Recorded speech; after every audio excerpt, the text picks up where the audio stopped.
What's going on, brothers? What is going on? Uh, welcome to another episode of the Passport Bros Talk.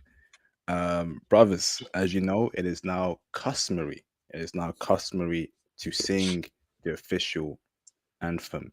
We would like to welcome you to everything there is to know. This is our life, this is our time. We're the Passport Bros. We'd like to welcome you to everything there is to know. This is our life, this is our time. We're the Passport Bros. We would like to welcome you to everything there is to know. This is our life, this is our time. We're the Passport Bros. We'd like to welcome you to everything there is to know. This is our life. This is our time. Where the passport bro.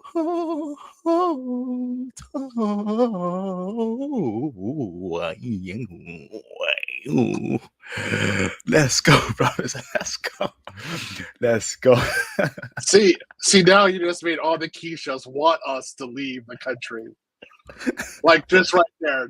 They're like, you can't even do falsetto correctly. Okay, you're going to the airport? Okay, fine. Like, okay, you're like, we're supposed to show value here, man. No. No. You don't want immigration at Narita to say like, we heard you singing before. We don't know. Are you a danger to our country?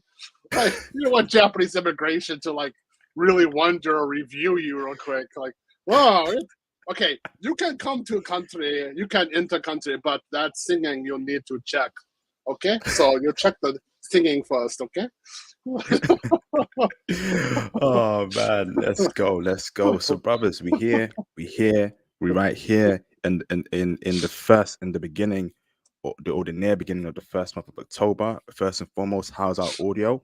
Please press a one in the live stream chat if y'all can hear us loud and clear. Press a one, please. Press a one, please. Mayday, Mayday, Houston. Do we have a problem? Okay, let us know. Let us know, brothers. Okay. Base pill clips. Thank you, bro, for confirming. Can I get a couple more ones, please? Ozzy, appreciate you, bro. Stanley, number one. Awesome, fantastic, man. Okay, we here. So, brothers, welcome to another classic um, Passport Bro show. I want to say huge shout out to my Python students. I'm teaching Python again. They're doing awesome. And of course, shout out to Theo's AWS students. I'm sure they're doing great things there. Aren't they doing so, Theo? They're doing well. A lot of suffering so far, a lot of gnashing of teeth. But yeah, so we did VPC last week, so they did that actually rather well. So now we're doing VPC in both AWS and Azure this week. They're gonna suffer tomorrow. It's gonna be great. So, oh man, No, I enjoy it. I enjoy teaching them. I enjoy leading them through and telling them what they have to do and why.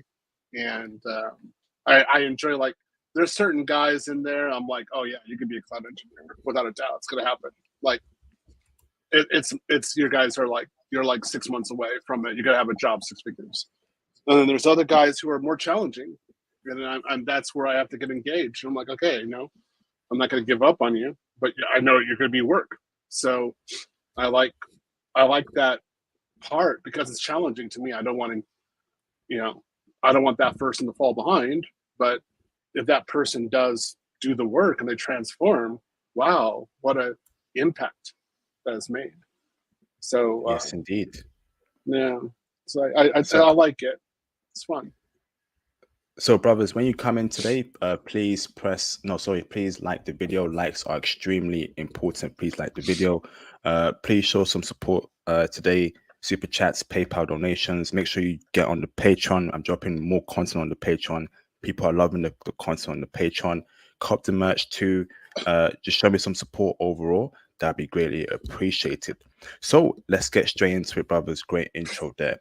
So in today's series, okay, we shall be discussing how to increase your cash flow, right, to travel and to have investments, all for investments. As men, as passport bros, we need to be conservative. We need to have cash flow, and we need to, be um, having that investment mindset whenever we go around the world, seeking business opportunities. But obviously, you need cash for that. We love IT, and that's why me and Theo are pushing you towards IT. But this live stream, Theo is here to break down his expertise. He is extremely successful, and we love seeing brothers that are successful. And I hope for more success for Theo in the coming future. He's not even reached this guy. He's not even reached the limit yet, in my opinion. So we want more for you, more success, more life, Theo. So let's start this particular initial discussion. And of course, we shall be reacting to a couple clips that we deem interesting in the past week or so. So, Yeah. Theo, the ball is in your court. We got brothers are interested in increasing their cash flow. What are your mechanisms and advice, brother? Break it down step by step, line by You have line. to. There's quite a lot of them. You have to be thinking about quite a lot of points. So, first part is, what does the country need from you as a foreigner? What is valuable to them? What can you bring that's easy for you to bring? So the first one is going to be English, the English language. So you can always be an English teacher in another country. Well, this is one of the first areas that's really useful. And there's something called TEFL, or Teaching English as a Foreign Language. And you can get a certificate in doing that, or you can just read grammar books. It matters how far you want to go with it. So in certain countries, you can get a decent wage on this. So like $30 to $40 an hour teaching English. In other countries, that's just not going to be possible because they don't have the cash. They don't have an infrastructure like that. Just not going to work. Like Brazil, for example, Colombia, ain't going to happen. So you can get like say $2 or $3 an hour in those environments. That would actually make sense, and that would be enough. That would give you something.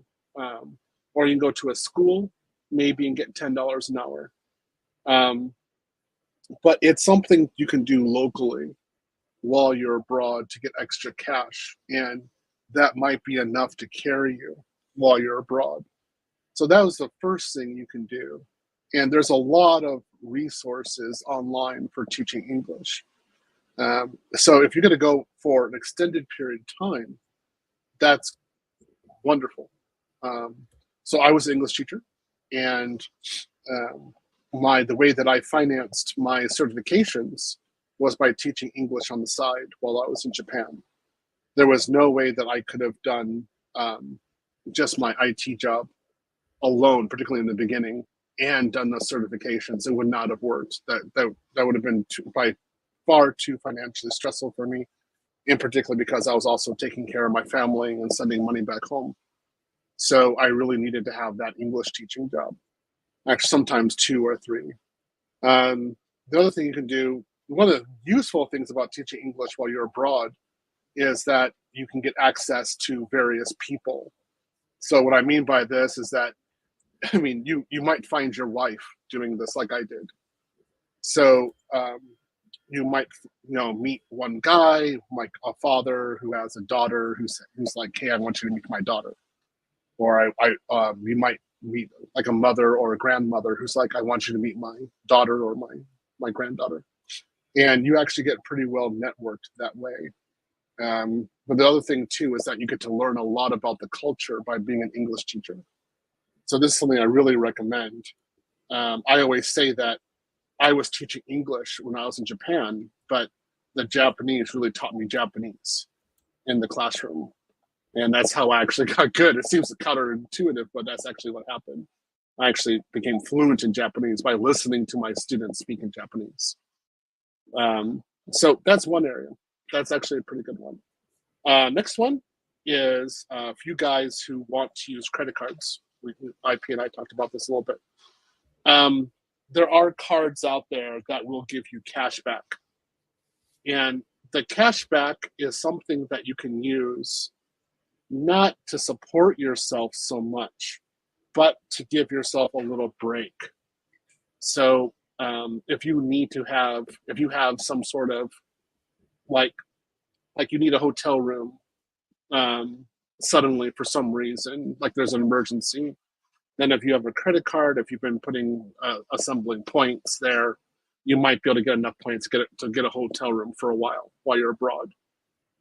Additionally, if you've been using it for various purposes, and there's some sort of agreement with an airline, maybe you can use it to get an airplane ticket back home if you need to for an emergency. I've seen guys do that. It's not something that I do personally because I have a different philosophy about how to do that, but I've seen other guys do that and be very good at it. When you're abroad, you may not be able to use a credit card all the time. It might be frowned upon just because it's a hassle for them to get the money, and it takes some time, and there's various fees that company might have to pay. So they're like, you're a Westerner and you use a credit card for $5. Like, what's wrong? Don't you have $5? So for something that's bigger, like over $100, you might be using a credit card. But that's in some countries where you guys are going, $100 fee might be hard to come by outside of rent. So, kind of got to go back and forth on that. So these are my first two that you can work on. But I would say, guys, without a doubt, your go-to in case of emergencies is going to be English teaching while you're abroad. Interesting. Fantastic. Okay. So so English teaching, right, is going to be something that we would call a last resort, right? So we do encourage brothers to get into IT, right? Mm-hmm. Get the certs, listen to what we tell you to do, get on our IT mentorship plan. But if you really want to leave the West and have cash flow, English teaching is the great backup option. Yeah. And while you're there teaching English, you carry on with your studies. Yeah, I'll definitely say that. So this is okay. You definitely want to have a job that you can do remotely. So, like, again, we're always talking about working in IT. That's, again, last time I was in Brazil, I was working remotely in the United States. So you definitely want to be able to bring your work with you. You might have a two-tiered operation going where you're doing, for example, English teaching and you're doing IT. And you're not making that much money for English teaching, but you're really doing that for access to the culture. So that, again, is something, it's just another option. It really matters on how you're doing at the time. This is just an example. I believe in having multiple streams of revenue. So this is something that's really good. Now, there are various guys out there who say, for example, they want to work a number of years and then they want to get an investment. And from their investments, they have money and then they can do whatever they want abroad. I personally tend to frown on this. And that's because you're wasting years of productivity. I think as being passive. So, for example, when I was 24, I just got on the airplane. It was a one-way ticket to Japan. I didn't have any investments. So I had a visa, a work visa to teach English, of course. And then I went into IT directly afterwards. But I got to be, between 24 and almost 37, I got to be in Japan, which was amazing. If I had worked years to get investments and then went, I mean, okay, fine, but I couldn't have gone to Japan because I wouldn't have had a work visa. You got to work. So you can only go there for a short period of time. So I would say is, sure, you could have investments, but it would be actually be better for you to go to the country, like say for Brazil again, go to Brazil and then work remote. And then while you're gaining your investments in the West, you're local in Brazil at that time. And then you're building your life in Brazil and you're having the life that you want. And then, you get those investments going and then you have more options while you're in Brazil. But you definitely want to get over there as soon as you can, particularly while you're younger. So again, why I say while you're younger is that particularly in your 20s, Hmm. you don't have that much attachment. So your parents are still there, most likely. So you can probably put all your stuff in your parents' house. I doubt you have an animal or a pet, or if you do, your parents could take care of it. But you can basically just get on the airplane and say, "Woo, I'm out, I'm gone," like I did. I did it multiple times over my 20s. And then when I mean you're out, I mean you're out. You're not coming back to your country. You're not. It's not even going to be a possibility. I'm not talking about like 2 or 3 months. I'm talking years are going to go by before you go back to your actual country. Um, for myself, in my hometown, I didn't go back to my hometown. I think it was like 14 years, something like that, some huge number. So what I'm saying to this, guys, is um, in your 20s, you can make that option. You can go abroad. You can have that fun, and you can make money while you're doing this. And I would say also, don't be timid about it. So let's say, for example, let's say that you're making 60,000 quid a year, or you're making like in American dollars, that'd be about $50,000 a year. No, that's not 50,000. No, that's about 75,000. That's right, somewhere around there. If you have that and you can work remote, I say go for it immediately, and keep on working and saving money while you're abroad, maybe, and get some assets. For example, you get stock, real estate. Real estate really isn't realistic, but definite stock is realistic, and you can get cash dividends from them every year. You can, not get any cash flow. Sorry, not get any stock flow. Sorry, you don't have to cash out on any of your stock for a while. You can just let it be in a portfolio and keep on maturing, and then at a certain point start getting some stock money. I did this, for example, when COVID hit. Right before it hit, I knew that there were going to be shutdowns in the Western world.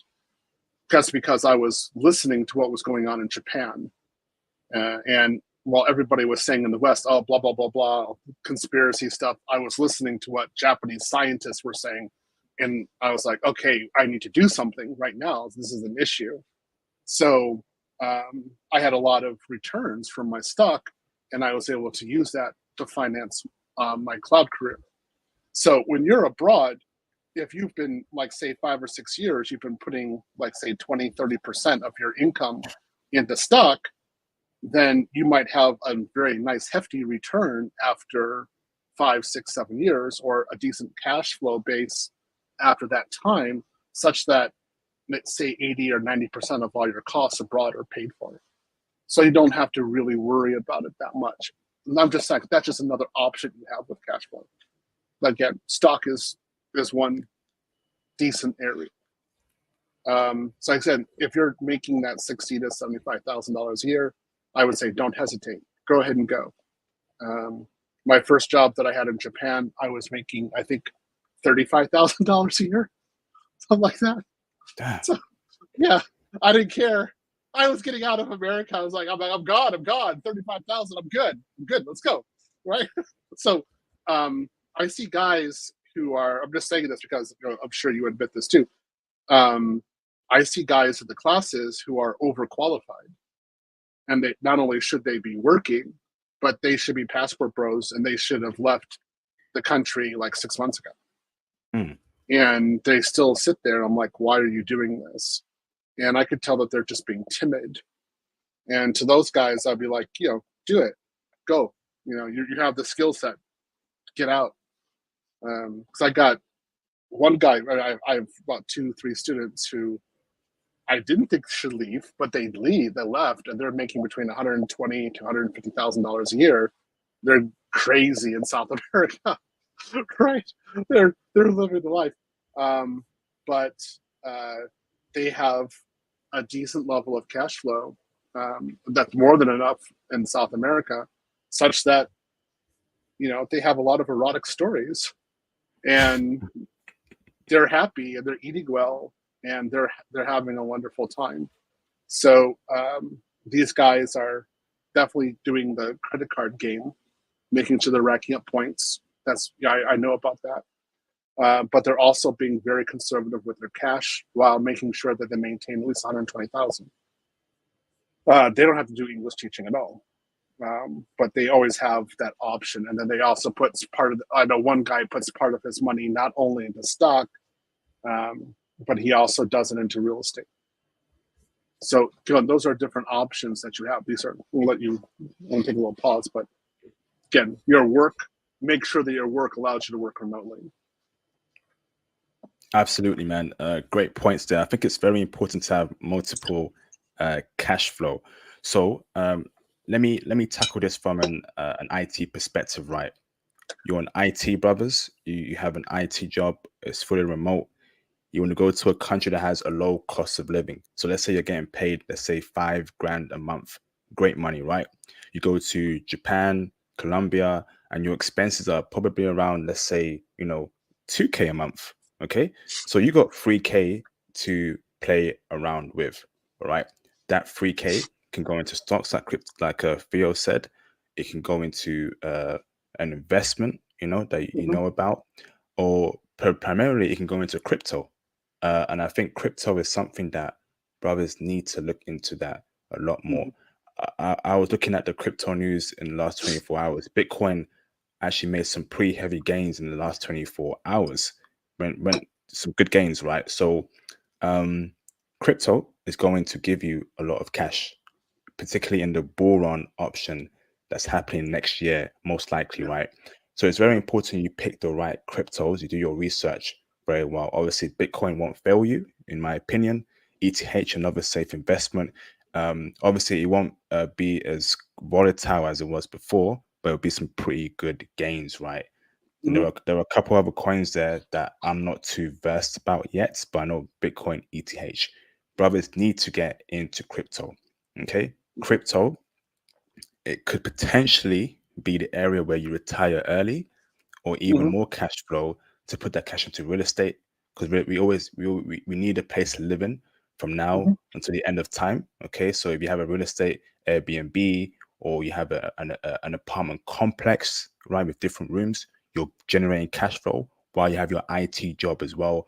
You're eating good, you're living good. But crypto is going to be the key to give us that quick cash flow. Would you agree with that, Theo? Um, the way that I look at crypto is you have to time it properly with the market. So there are peaks and valleys to it. So if you understand the market and you know when it's going to happen, then you can make a lot of money. So in my personal humble point of view, again, I'm not an investor, neither is IP. We're talking from our own experience. We're not licensed brokers. Um, if there's going to be some sort of volatility, then crypto is going to be good. So you have to understand when the volatility is going to come. And what I tend to do is, if you're going to do a cash out, you want to do a cash out at these local massive bigs. So I think next year is going to be a massive big. I think that's going to be around $75,000 to $80,000 for Bitcoin. Ooh. And yeah, and so at that point, I would say like again, I have like 47 Bitcoin.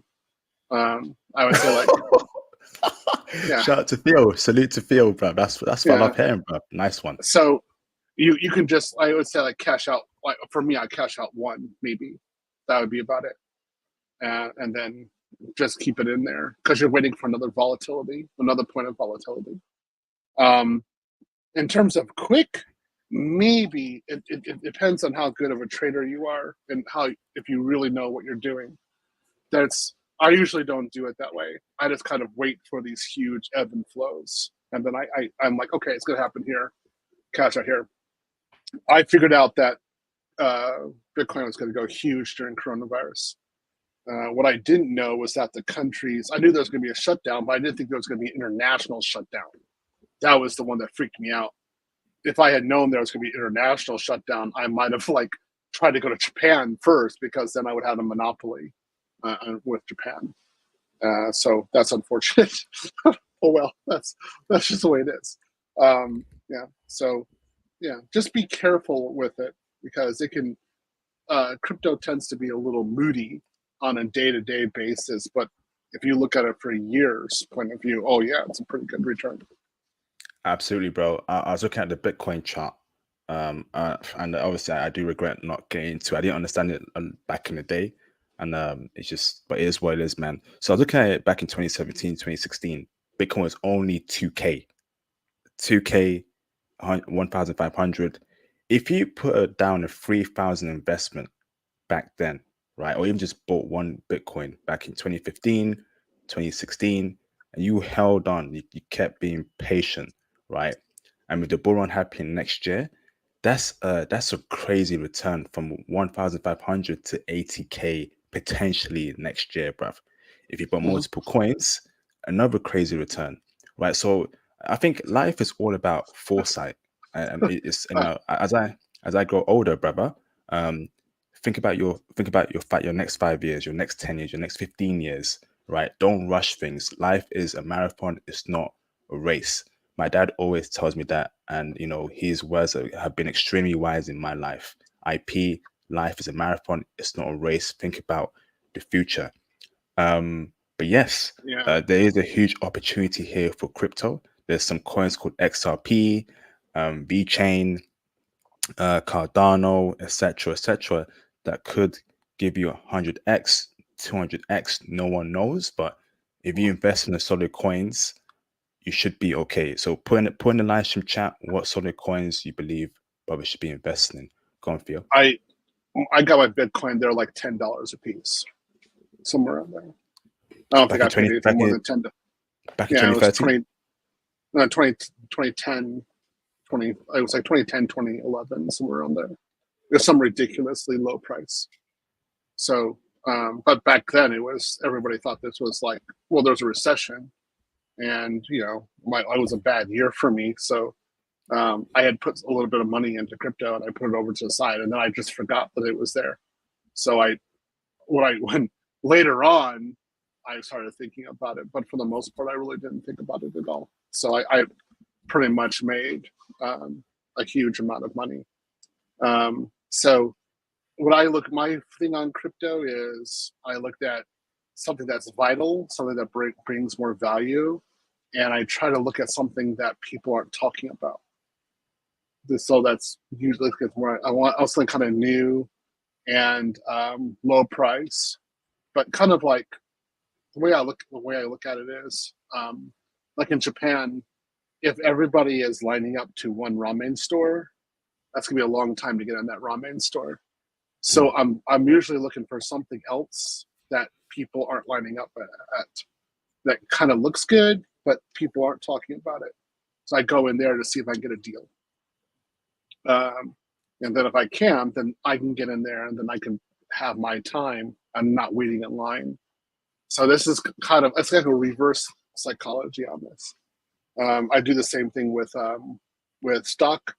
So I have a two-tiered philosophy with stock, which is one is get a stock that I know that always has a lot of return. So my biggest one is Apple. I have a lot of Apple stock.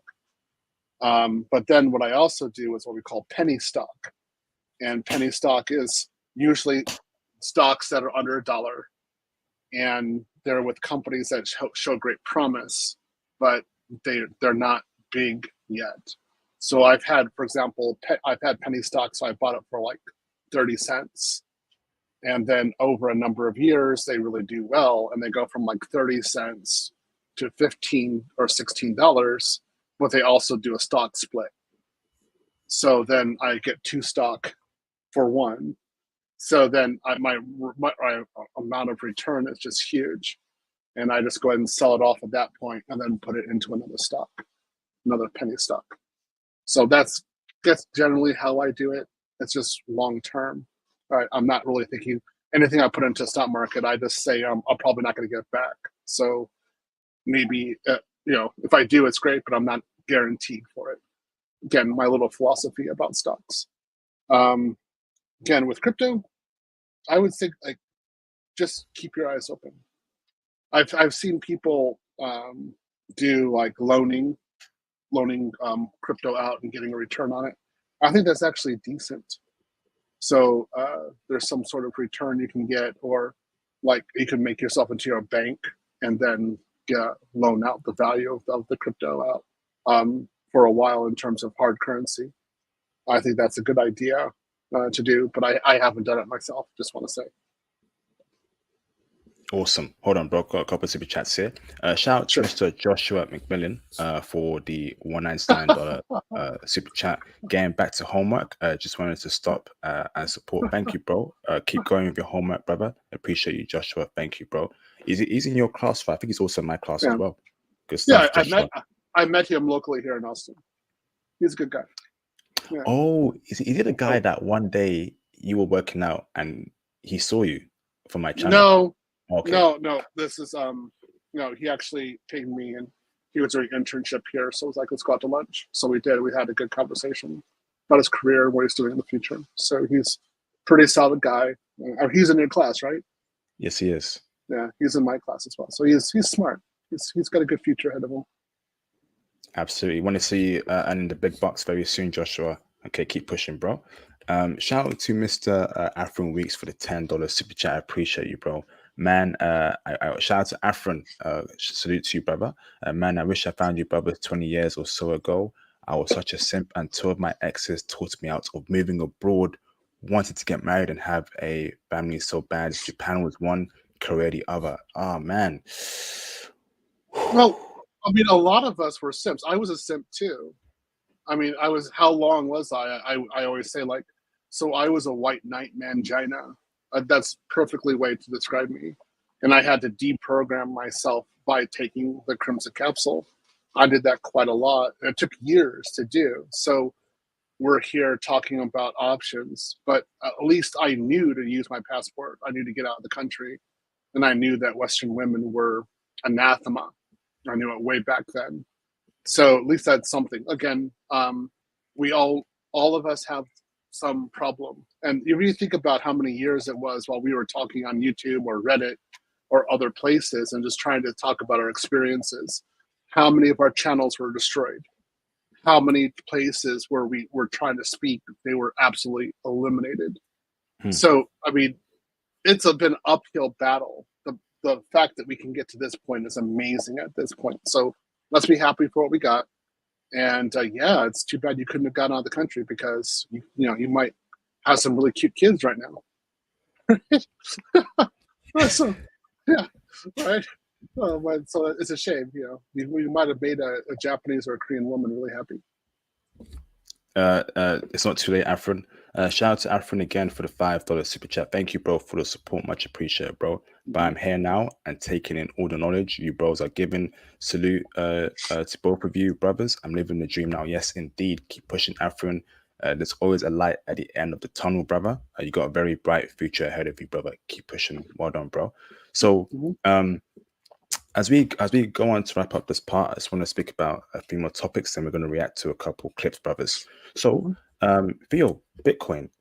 How did you find out about Bitcoin back then? Because I only found out about Bitcoin, let's say 2015 or 2014. There was some sort of marketplace that was quite big back then, and it was using Bitcoin, but it's gone now. It was illegal, if I'm not mistaken.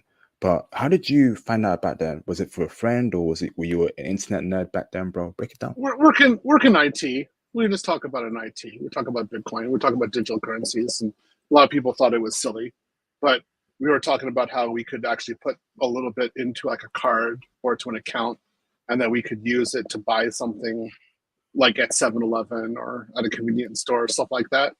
So I thought that was a cute idea. So there was just one time that I had an extra $500. So I just decided to put it all into Bitcoin. And I was like, I'm just going to forget about it. It was like kind of a spur of the moment thing that I do. And I just kept on going with life. So I didn't really think it was anything big. And then later on, I saw that it was just huge amount. So that's how I found out about it. It's just working in IT. And you were in Japan back then, right? No, I was in the States. Okay. Yeah. Good stuff. I don't think I could have done it in Japan. I think it was illegal at that time. But in the States, I can do it. Good stuff, bro. Great Mhm. foresight there, Theo. They're saying by 2030, Bitcoin could be 500,000, brother. Hope it does, and that'll be great returns for you, Theo. Maybe it's time for Yeah. you to retire, Theo, but I know you love working. It's up to you, brother. Yeah, I say that you're supposed to be working as a man. You're supposed to be active. You're supposed to be working. We're designed for work and labor. So when you're not working, you're wasting your time. So even if let's say I had enough cash flow, well, I actually I could retire if I really wanted to. I don't do that. That's not me at all. I just keep on working. I like it. Okay, Theo. Okay. Personal choice. Shout out to Theo. I probably would retire, but Theo is a workaholic. So uh, penny stocks, brother, right? Penny stocks. How do you do your research for that? 'Cause that was popping during the whole pandemic, if I'm not mistaken, bro. Hmm. But obviously, you go on certain pages, it can go right for you or it can go wrong for you. How do you know what penny stock to invest in? What's your research mechanisms? What I tools do you I use, brother? I actually just go to the stock exchange and look for penny stocks. I actually just do a search for them. So like stock that's under $1, literally, and then I just start doing research randomly. This is actually it sounds like something methodical. It's actually not. So I look for a different certain industry, and then I look to do the company like history and what they're trying to do, what they're trying to achieve, and I try to think whether or not it's actually viable. It's just something that is real. So sometimes, like I see something for a drug. It's just an example. I see something for a drug that holds a lot of promise, and I'm like, okay, that sounds good. So, it's like 15 cents or 30, 45 cents. I'm like, okay, let's put $100 into it, right? So you get it's not that much money. I don't care about $100. So you get something, and then you just kind of stick it over to the side and not think about it. So I'm like, let's see what happens in 6 or 7 years. Maybe it'll be worth something. Nice. And again, brothers, great foresight. This is what I'm saying. Foresight is very important. Always think Yeah. about the future, not now. And that's what makes men different from women. Women want to Hmm. they always think about now, me, now, now, now. Men think about the future. Men think about a year from now, 5 years from now, 10 Hmm. years from now. That's why we do things a lot more better than women to keep it stacked, bruv. Um, so Yeah. now the last point here, unless you have any other points for you, is real estate. Um, Uh, I, Come, I, bro. I will talk about stock trading. Now, you can become a day trader. And there are guys who are in our classes who are actually day traders. And I, I, I'm intrigued by day trading. So there are programs to do that. There are ways of getting out of that. Sorry, of getting into day trading and actually making money on it. I know guys who went from like $1,000, that's all they had, to like 150 to $200,000 just in the portfolio, and they're making $10,000 a month from stock trades, and that's after taxes. So that's pretty impressive. So if you're able to do that, um, you could definitely live anywhere in the world. So I again, oh yeah, when I was about 4 years ago, one of my neighbors here in Texas, he was a day trader, and what he did, this is an amazing story. So he had his freshman tuition, right? He told his parents, give him the money for his first year tuition and just give it to him, and then he'll pay the rest of university. So they gave him the money for the first year tuition, and he became a day trader just from there. And he was able to pay all of his 4 years of university from that 1 year of tuition after from investments.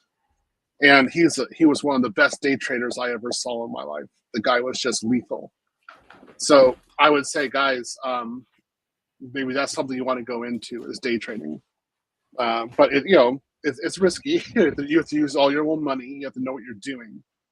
But there is an ability for you to really have a different life that's phenomenal. And then if you cut like you did, like day trading in combination with IT, wonderful. That's something you can really where you can really get ahead and make a lot of money. Facts, bro. A smart passport, bro, would move to it. So a smart passport bro, right, would listen to what me and Theo are saying, get into IT, get onto Theo's AWS classes next year, get into my Python classes next year, book your IT consultations with me, get on my IT mentorship plan on the IP on the platinum tier on my Patreon, or the IP lightning tier on my Patreon. Okay, and then you get into IT when you get onto my when you fulfill my mentorship plan. All right, and then you move to a cheaper country. You're earning 5K a month. Okay, your expenses are maximum 2K. You got 3 grand left to play with. You learn day trading. You day trade with 1 grand, right? Start with, somehow you turn 1 grand to 5 grand. Then you turn 5 grand to 10 grand. This is the cheat code here, brothers. Move to cheaper countries and use that extra income to invest to make you more money, brothers. So let me ask this, Phil, right? How does one learn day trading? There. I don't know the links for that, but there are. I'll say there are. It seems like such a cop out, but there are programs for that. I would say Google it. I don't know where there are. Good guys in the class know. I would say if you really want to know about it, join our Facebook groups, and we can get you in contact with guys who actually do this. But there are actual programs for you to learn this, and then they give you software programs, and they give you they actually give you some training about how to do the day trades. Amazing. So basically, if you're an efficient IT worker, and in a lot of cases, right, in IT, you can do your job in 2 hours, even though it's 9 to 5, right? And a lot of Mm-hmm. people, and I know, do it. You spend the 5 hours you're working day trading, brothers. So Yeah. essentially, you're making money while you're working your professional job, while you're living in a cheap country on the beach with a bad blazing chick next to you, brothers. Man, this is the life and the cheat code. If you know anything about trading, about stock options, about day trading, send me a DM on IG, please. I would love to get you on the channel for an interview or put you in touch with other brothers. We need to be sharing this knowledge and information about, man. Me and Theo, we're putting in work for you, brothers, man. Okay? It's all of Mm-hmm. it. For us to grow as a community, as brothers, we need to share vital intel with each other. That's how we'll rise collectively, and we will push back against the liberal world agenda order that wants to destroy men and traditional values. It is war, Mm-hmm. brothers, man. Okay? It is war out here. Okay? The liberal order is using money. Okay? They've got big NGOs behind us. They got Soros. I think we all know who Soros is, right? They got all these people with billions, right, funding the destruction of men. We need to push back by coming together, brothers. Okay? Sharing intel, right? And then, and making big moves, man. So this is the future, brothers. So Mm-hmm. last point here, real estate. Okay. Mm-hmm. Um, hmm, very important. Brothers, real Yep. estate is something we need. Okay. People need a place to live. Rent will always be here.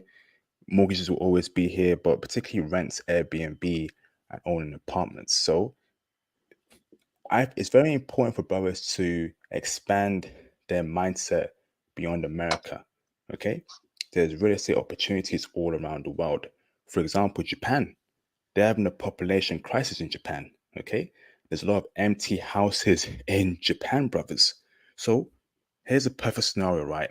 Next year, crypto goes very well for you.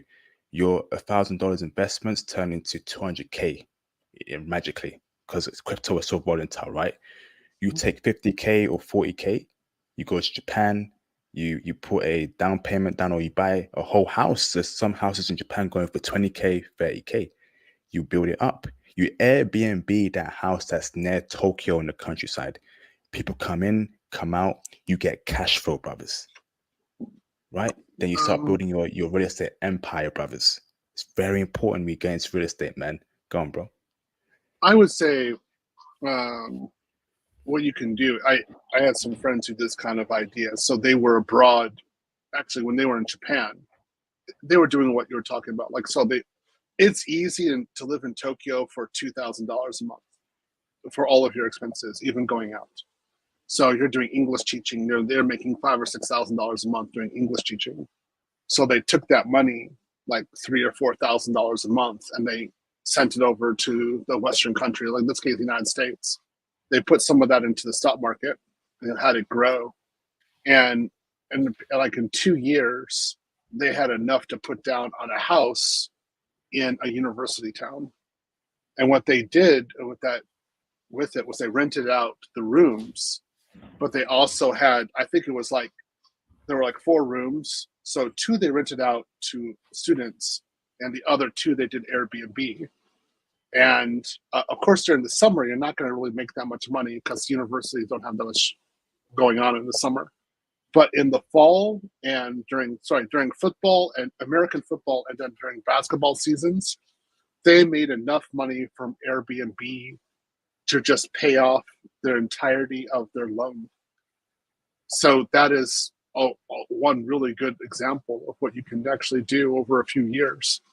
And that was in Japan. That was in Japan. Sorry, no, that was in the United States. Okay. Mm-hmm. Yeah. Doing I would just say that again, if you're in London, London, the prices are too high right now. But you could actually do investments in like smaller towns where there's not a lot of construction. There's again, I'm having to face this reality of myself. I live here in Austin. I need to leave because I need to live in an area where the property values aren't going up so high. It makes no sense for me to be here in Austin. I can work anywhere in the country. So I'm going to be moving into an area that's in the countryside. So if you do investments in the countryside where they have sports teams, like university towns, that's a really good place to have an Airbnb to do a rental, because there's always going to be someone coming in wanting to see the sports, wanting to do something, and they're going to pay the money. So then you can actually get ahead and make some money off of that. Yes, indeed. Yes, indeed. All right, brothers. That's the first part of this particular segment done. I hope it's been very, very, very valuable. If you have any sort of income ideas, cash flow ideas, feel free to reach out to me on Instagram on the live stream chat. So let's get cracking to react to some crazy videos that happened in the past week, Theo. Okay. So there's one video I want to start with, brothers, right? And it's a bunch of brothers in suits, okay? Sharp, concise, clean cut, okay? And somehow that has been drawing hate from women in our community and certain other groups of people in the community, brothers, right? The rainbow people. It is a shame, all right, to see that that's the state of hatred towards brothers in 2023. I keep telling you, brothers, detach from the black community, get your passport, get into IT. We are on our own here. Okay. So let me share my screen and let me show you this incredible video and this how somehow it got hate from people in our so-called black community. Okay. So let me share my screen over here. Present, share screen. It's this one here. Okay. So let's get a cracking, brothers. Can you see my screen, Theo? Mm-hmm. Mm-hmm. So you can see here, brothers, right? We got a someone called Charisse Lane is saying here, why do y'all hate seeing these images every time they come up? Positive images of black men are necessary. Stop hating. So I'm going to play this video, right? And this video somehow got hate over the past week or so. So let me make it bigger and let's play the video, okay? We wanna see you with it, sure could treat you right. Give me just a minute of your time tonight. We both are here to have big fun, so let it rip.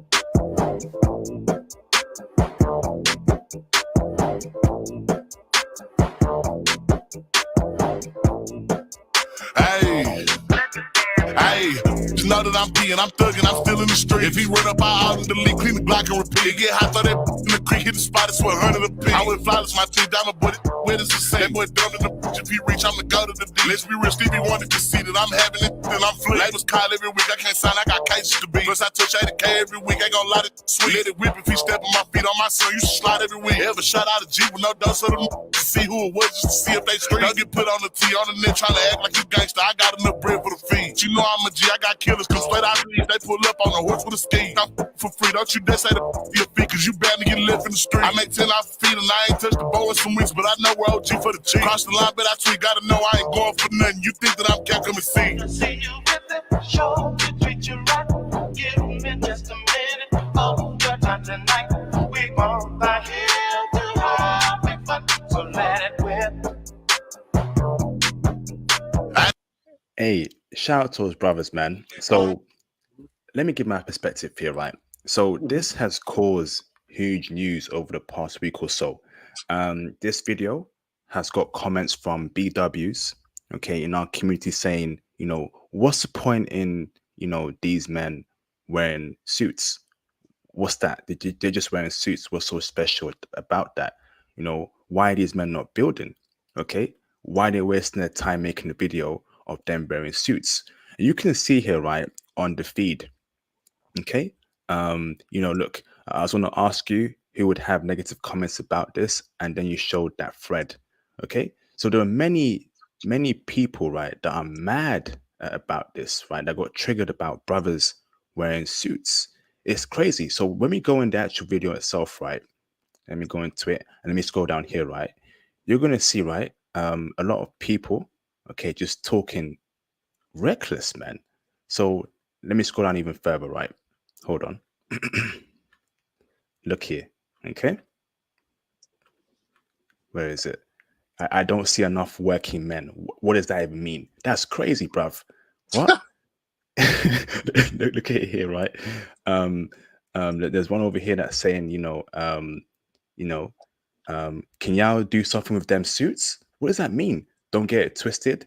They all look nice, but are y'all going to lunch, dinner, church, community service? Don't waste a good suit. That's crazy, bruv.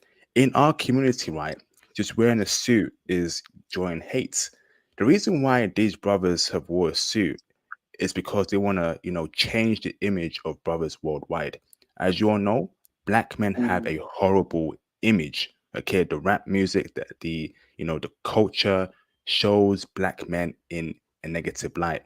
We out here saying the N-word after every 2 words. We out here rapping about killing our own people. We out here, just doing nonsense in the rap videos, man. So seeing a bunch of brothers in suits has somehow triggered people in our community, brother. You can see it, feel right. So what now? What does that even mean, bruv? So what now?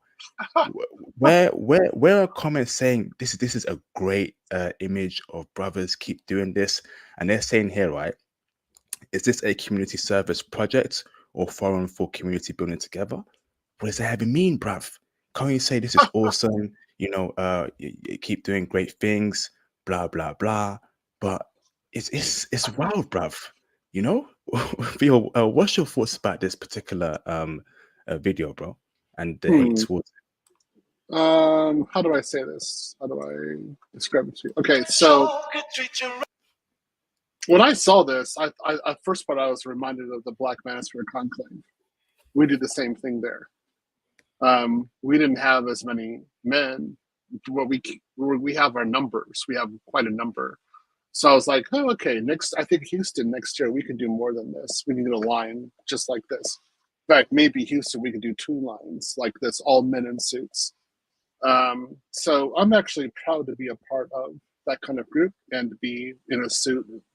Got to hit the gym more, lose weight. But the way I was looking at this was not only are they in really good suits, they're all athletic. They're all, they got good physiques. None of them were overweight. So that was another thing. I was like, wow, that's amazing. So I would say good black men who participate in this. I think that's fantastic. And don't listen to what anybody says. Make sure that, you keep on grinding, keep on hitting the gym, and you can buy a fantastic suit like this and you do you. To the people who have criticism, when I was listening to those criticism, most of what they're saying is that, in a nutshell, is that a black man only has value if he's transferring his assets to a woman or to somebody else. So if he is working and then he's simping for a woman, then he has value. But if he's actually doing something like for himself and using his assets for his own investments and for himself, then he doesn't have value. So if they say something like that about you and you hear it, you should actually pat yourself on the back and say that you're successful. You've actually done it and you've done the right thing. That's actually a very good point of success. I've had people criticize me for what I was doing. I was like, I don't even care. I'm not going to listen to you because I'm too busy doing my thing and being successful. So I know I'm going to be successful again. These guys who are doing this in the line, they either are successful or they're right about to be successful, and they're making the correct decisions. So the women who criticize these guys want to say, you're not going to get any guy on this par or this caliber. It's not going to happen for you, honey. And these guys, I guarantee you, I would say probably 50% of them are going to date out. Yeah. So you're not even qualified. So you should show this to Becky, Maria, Junko, Yukiko, right? Show it to Korean girls, Thai, right? And they're going to look at this as being, like a shopping cart. They'll be like a buffet. So they're like, which guy can I get? Which guy will love me? Which guy will breed with me? That's how they're going to think.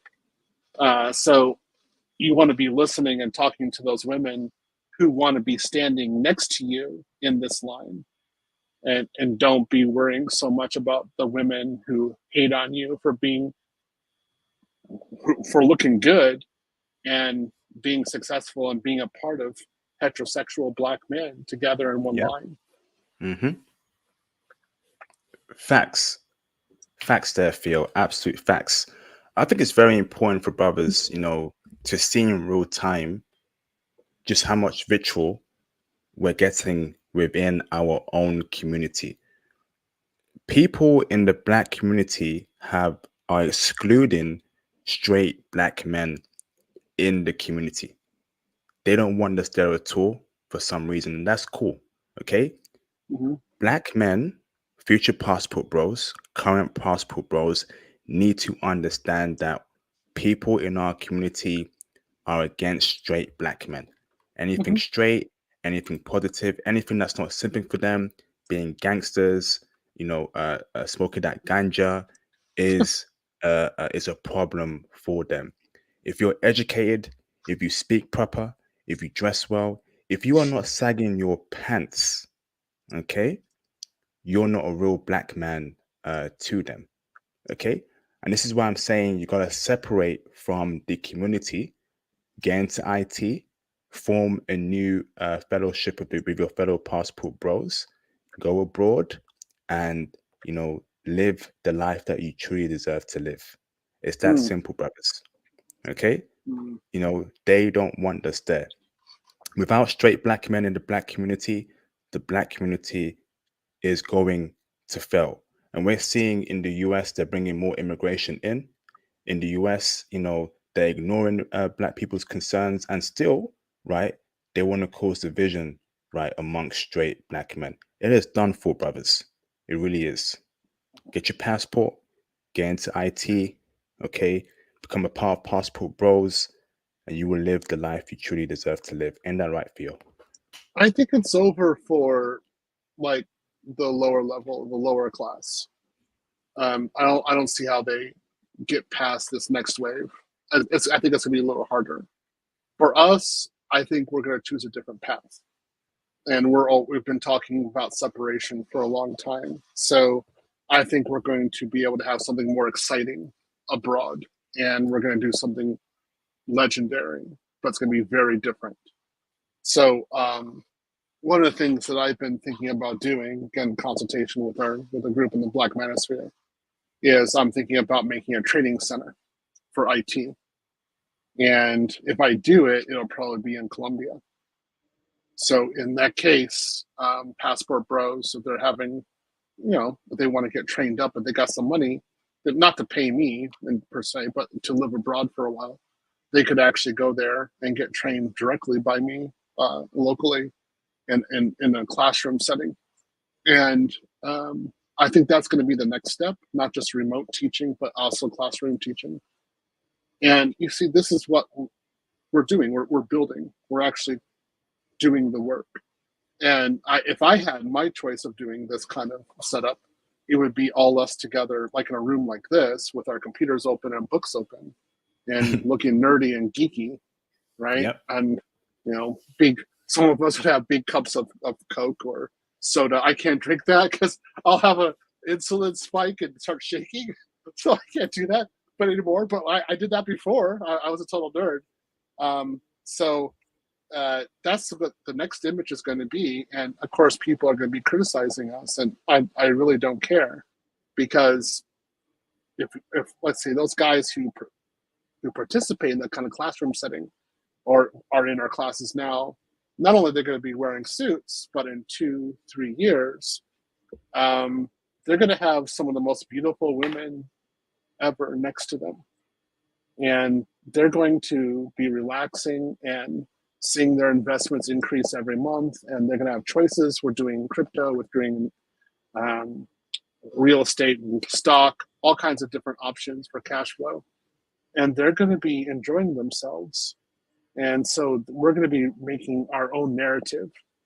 So I would say, guys, this is a good start. Focus on your narrative. Focus on where you're going. And those detractors, they're behind in the past. It's kind of like the way I look at it again, another point of view is we talk about our Western history. There were guys who got on the Mayflower, the guys who got on the ships in Britain and Netherlands, and they sailed and they went to America. And I'm sure there were detractors back home. Nobody on those ships cared about the detractors. They just cared about what was to where they were going, their destination. So you guys have to think about it that way. Where's your destination? Where are you going? Think about that first. Absolutely, man. Fantastic. And to wrap up this particular segment here, when women see these men in suits, right? Foreign women, oh my goodness, brothers, they're gonna want a brother like that, like this. Yeah. Sorry, brothers, without a single doubt. Share this video, right, to any foreign woman that you know. Share with her. Ask her, what do you think about these men in suits? Would you want to marry one of them? Do you want to have a family with one of them? I guarantee you, they're gonna say yes, without a single doubt, bruv. Okay. I agree. I mean, I shared that lineup with Angelica in Ukraine, and she was like, "Oh yeah, I got some handsome men there." She definitely. So like, why she win that line? I shared it with my Brazilian personal trainer as well, and she was like, "If those guys were in Sao Paulo or Rio, none of them would be alone." You know, so it's a buffet. Right? So, yeah, I definitely agree with what you're saying, I think. There you go, man. Theo's thinking about doing some sort of learning center. Show me a feminist in the Black community that's doing that. Show me, a feminist that's actually teaching brothers, all their fellow sisters once a week. They're all about partying. They're all about celebrity worship. They're all about, what's Beyonce doing next week? What's Cardi B doing next week? Just a lot of foolery, brothers. A lot of foolery, bruv. Well, they're getting the taxpayers to pay for programs, so they get somebody else to pay for it. We don't do that. We build it ourselves. We know there's no tax money. We know there's nobody else coming in to bail things out. I mean, I paid for certain things myself, but it's all us in our community doing this, nobody else. So in the end, that means we're stronger because we control not only the funding, but we're also directing the outcomes, which is what we need to have. If you're funding it from other sources, you're not really that strong. You're depending on other people's strength, not on your own strength. So Oh well, we know where we're going. Yes, indeed, bro. Yes, indeed. So let's move on to the next clip to react to. Shout out to Mr. DN3001 for the $5 super chat. What's up, bro? Former Python student. Looking forward to his success very soon. BW's hated hard on that. It's crazy, right? You never see, right, a white woman, hate hard on a bunch of white dudes in suits. We got some big problems in our community, brothers. Weirdo problems, man. You never see a bunch of Asian women, a bunch of Korean women, Japanese women hate hard, right, with Japanese men and Korean men in suits. This is what I'm telling you, brothers, man. These women are just weirdos, bruv. Weirdos. Yeah, I mean, they'd be totally supportive. If you get a bunch of white guys in a line like that, and they're wearing like Armani, Brioni, Tom Ford, something like that, right? There'd be a lot of love. They'd be like, yeah, do it some more. That looks good on you. But if black men do it, it shows the dysfunction. And guys, you really need to use your passport. You really need to leave. This place isn't. Let's say our women are not our women, so you need to go out. That's the best solution. Get your money up. If you can, get to $120,000 a year. Get whatever you have to multiple source of income. That's fine, and then leave the country. Do something else. Yes, indeed. He says here, meanwhile, the white, Latina, and others were celebrating on that video. And that's why they're going to take him from the sisters and they're going to complain, where are the good men at? Yeah. The good men are gone. They're just straight out gone. They're not coming back. There's no way. And we just got to keep on convincing more of these men to go abroad. And in that way, like ultimately, traditional marriage is preserved, and anti-traditional marriage just kind of falters off because they can't reproduce. So just keep on emphasizing traditional relationships. Just do basic things like respect your wife's desire to work as long as she's working for the family, like you are, and don't beat your wife, of course. And make sure she doesn't beat you, because that happens, right? Yeah, yeah. Right. So make sure that's good, and then make sure you have together. You're loving your children. You're doing everything for your children. As far as I'm concerned, that's the ultimate expression of feminism. That's as far as it goes. Anything above that, you're talking about power dynamic. And I'm like, oh no, that's not good. We got an issue there. Yes, indeed. All right, so let's react to the next one, which is going to be another crazy clip by the Keishas in our community, right? Just nonsense, bro. The degeneracy, nonsense, stupidity, just a whole clown fest as to what's happening in the West. And it should encourage you, brothers, to get your passport. So I'm going to react to a video, me and Theo, about a Keisha, right? Just talking reckless about, dating, about money, just delusional in all aspects, right? So give me a second, brothers, right? Hold on. Present, share screen, and where is it? Here it is. Okay. Let's get it cracking. All right, let me know. Can you see my screen, Theo? Yeah, I can see it.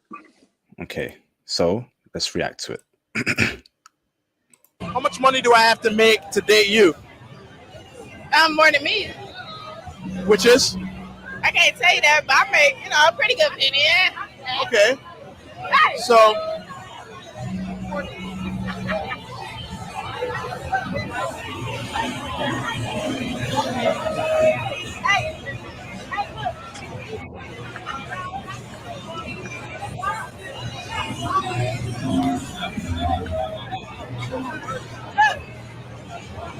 So, do you think that when you shake ass in the camera and stuff, like men are going to look at this and be like, that's a girl who I want to make my wife? I don't give a fuck. I don't want these. Let me tell you something, baby. I was raised by my father. Fuck you niggas. I'll date one of you niggas and I keep two in the chamber. So at all times. Fuck you niggas. I don't give a fuck.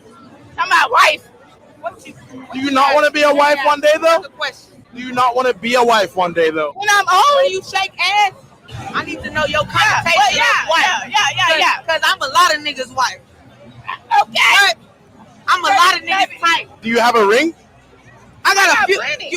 I got plenty of rings. Bitch, I forgot to put my other pinky ring on. I might stop. Let me put the light on that shit. But has a man ever... Let me put the ice on that shit. Yeah.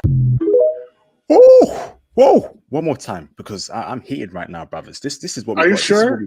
This is what we Are have you to deal sure? with, brothers. One more Are you time, sure? brother, because oh my goodness, bruv. How much money do I have to make to date you? More than me. Which is? I can't tell you that, but I make, a pretty good penny. Okay. So...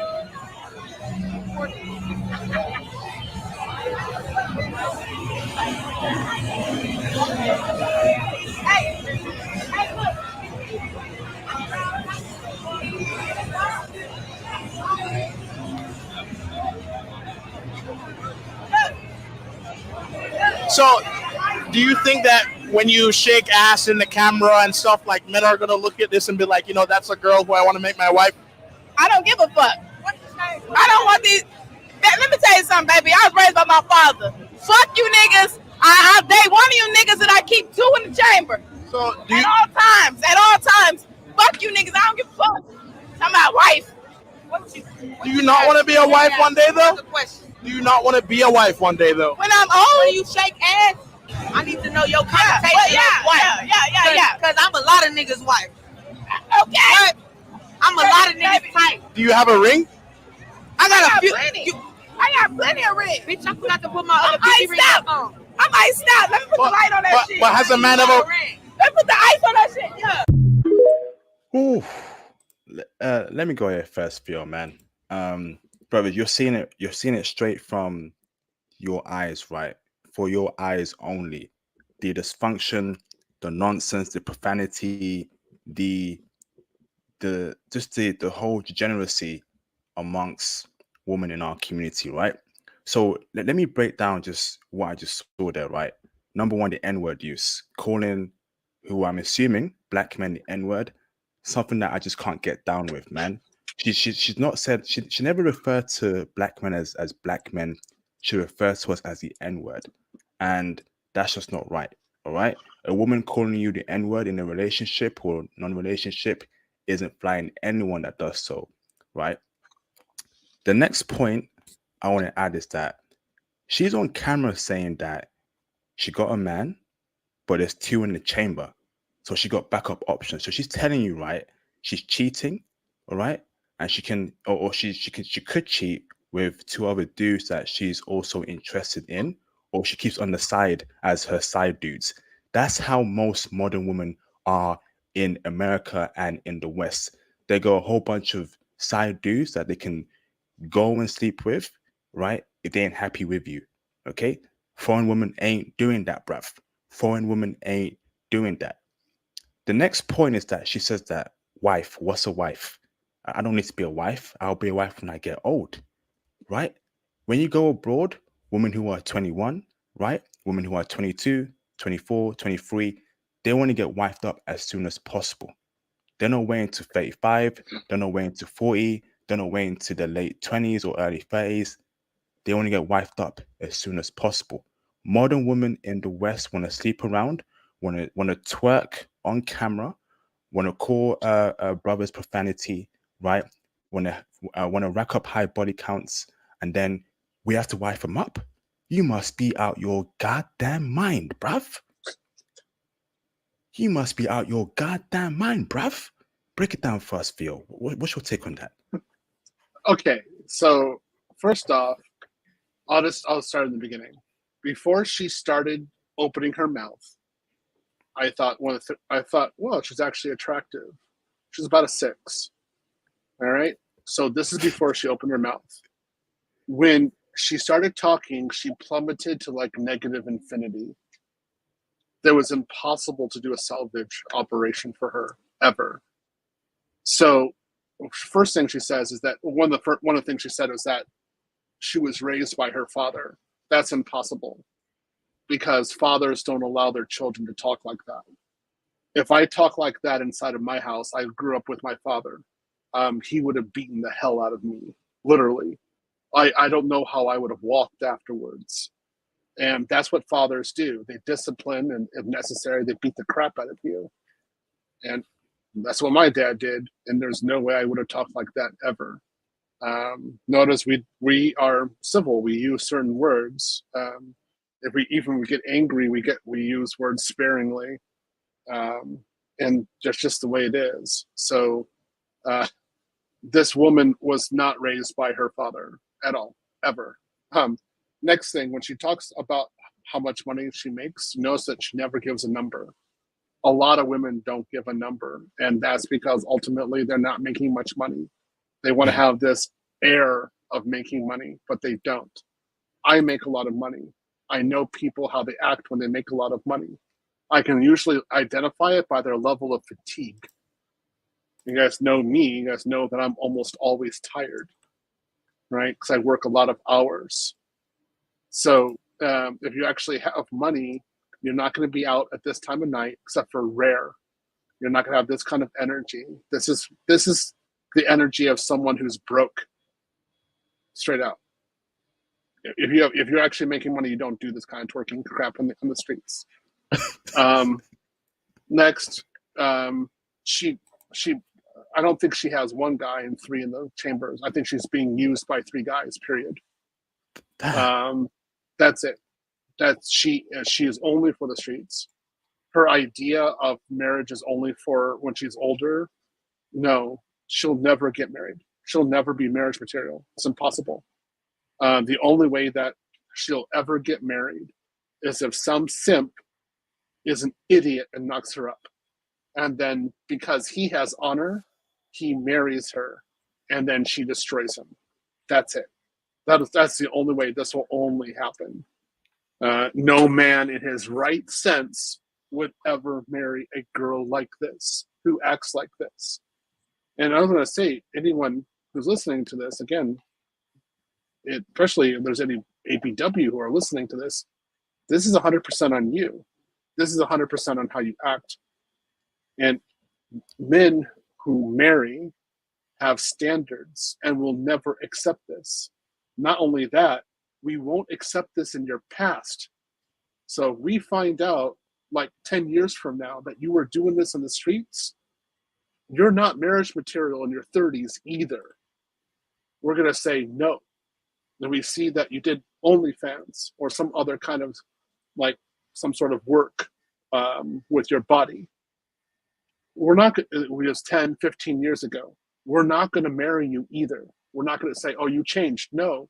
As you see in this woman saying, it was her plan to do what she wanted to do, be totally loose, and then change and try to get a man when she's older.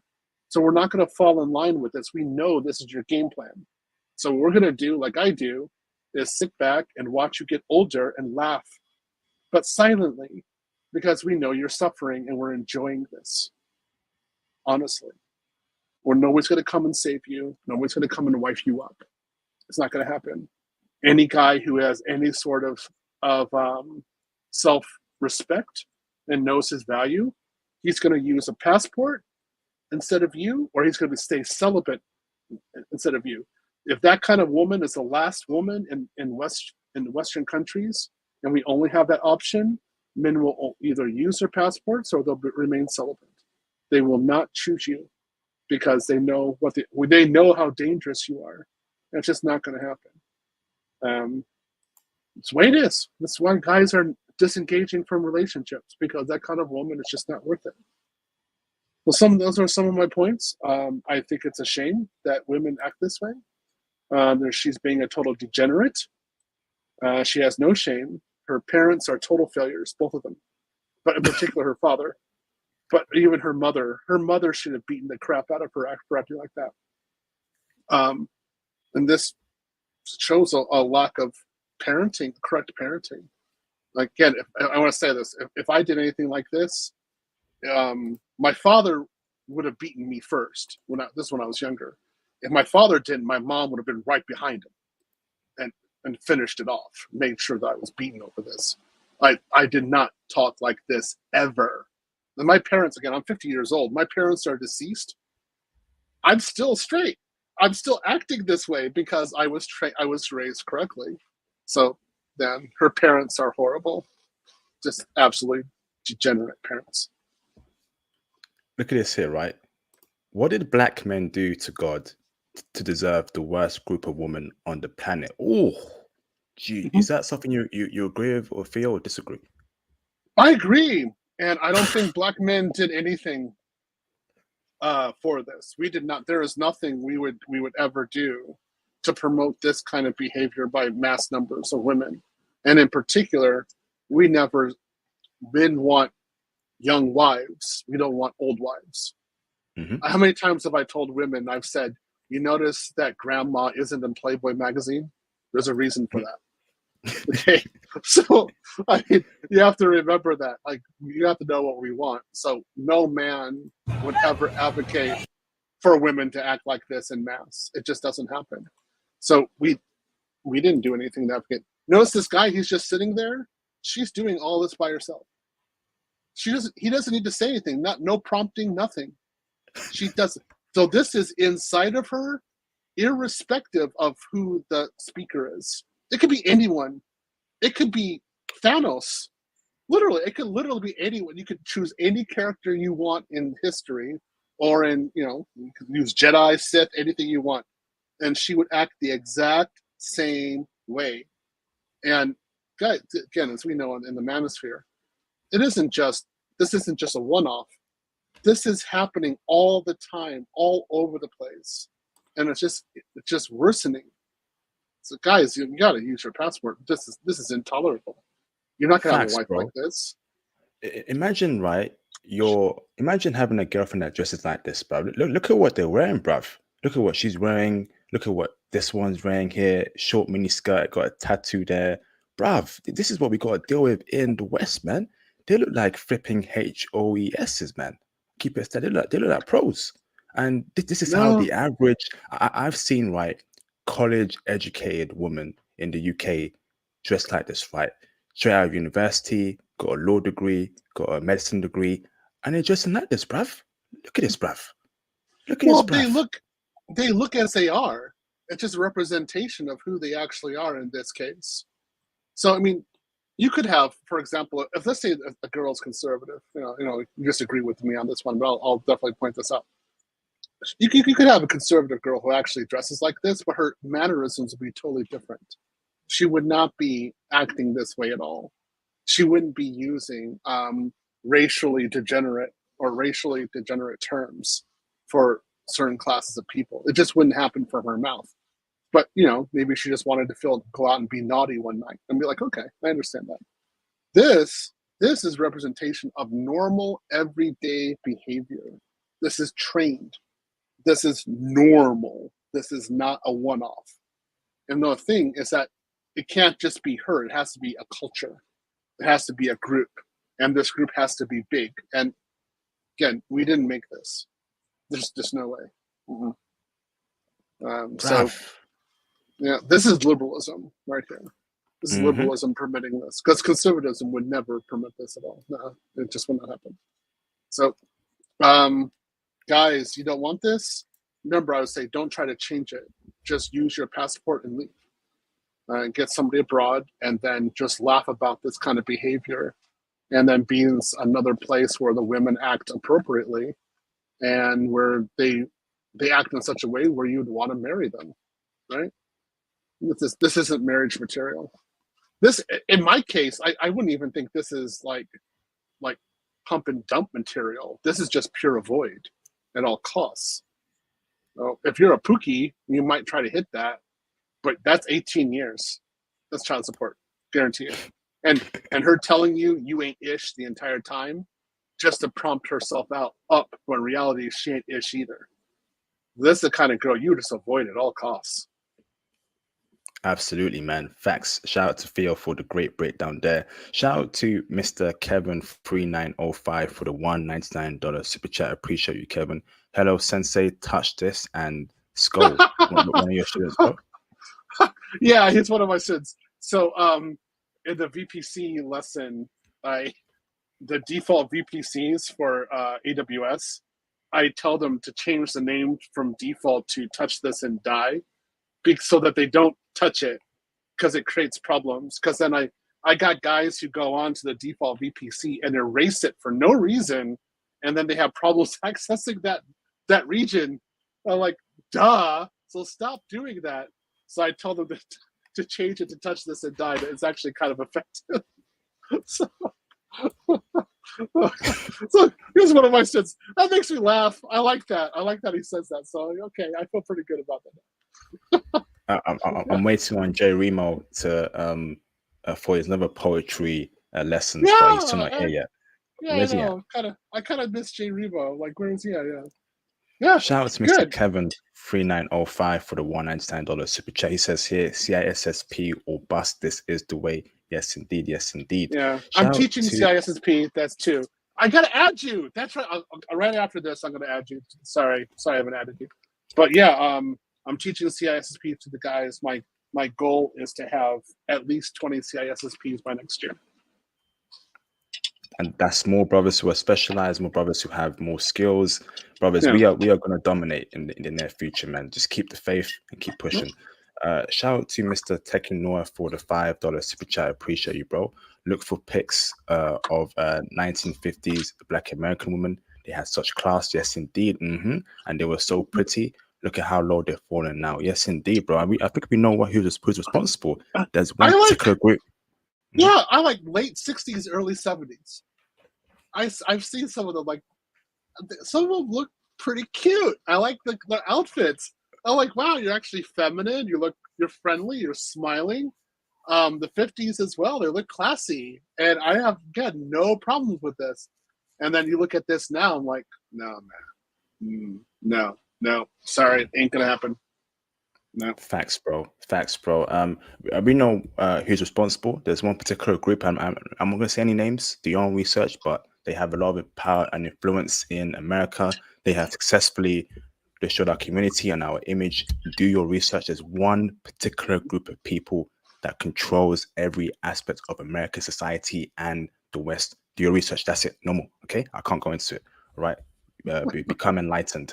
All right. So now let's react to our next video. Okay, very interesting one. We got 2 or 3 more to react to, and I'm loving this series. So hold on, bro. It should be a very interesting one. And of course, a sister that's talking reckless against brothers.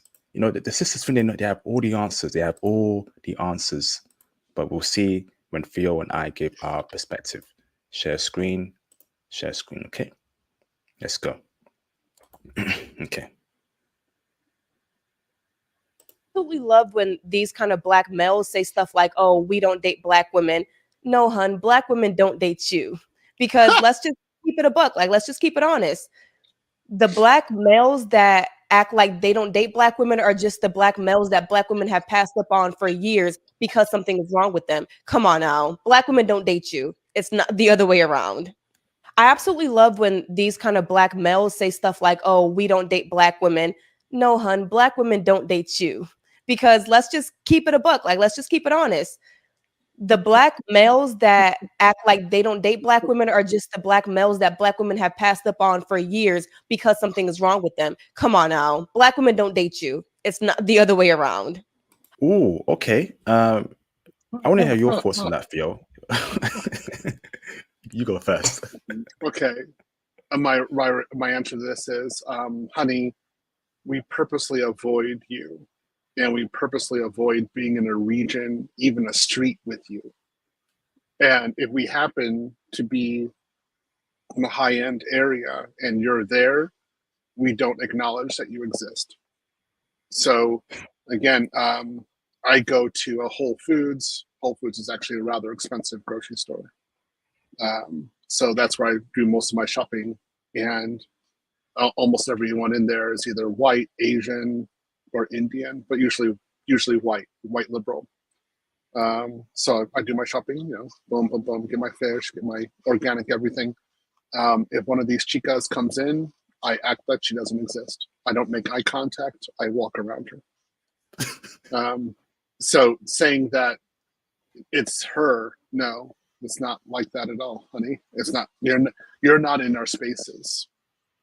And if we do find out that you aren't in our space, we try to get rid of you. That's how this is. Or we go to another space. You're not in a position to even say this at all. The way these women act, what they've been doing is so deplorable that they're even having this. This is just a coping mechanism by them to try to one up or try to show they have some sort of value to older, particularly older, valuable, successful Black men who, in large mass, refuse to do anything with them, even to acknowledge that they exist. So you saw my first reaction was just to laugh. We don't do anything with you, honey. There's nobody there. That's facts there, Theo, right? It's funny how she's saying that, Black women avoid Black men because there's something wrong with us. That's not the case. I think a lot of brothers are avoiding the Western Black woman and going for foreign Black woman or foreign woman instead. We're seeing the passport bros movement, women actually making videos. Why are you leaving? You guys are lames. You're taking advantage of these women abroad. All that nonsense, right? It's because they're scared. They're scared that they can't use us anymore. They can't have any resource transfer. They can't exploit us.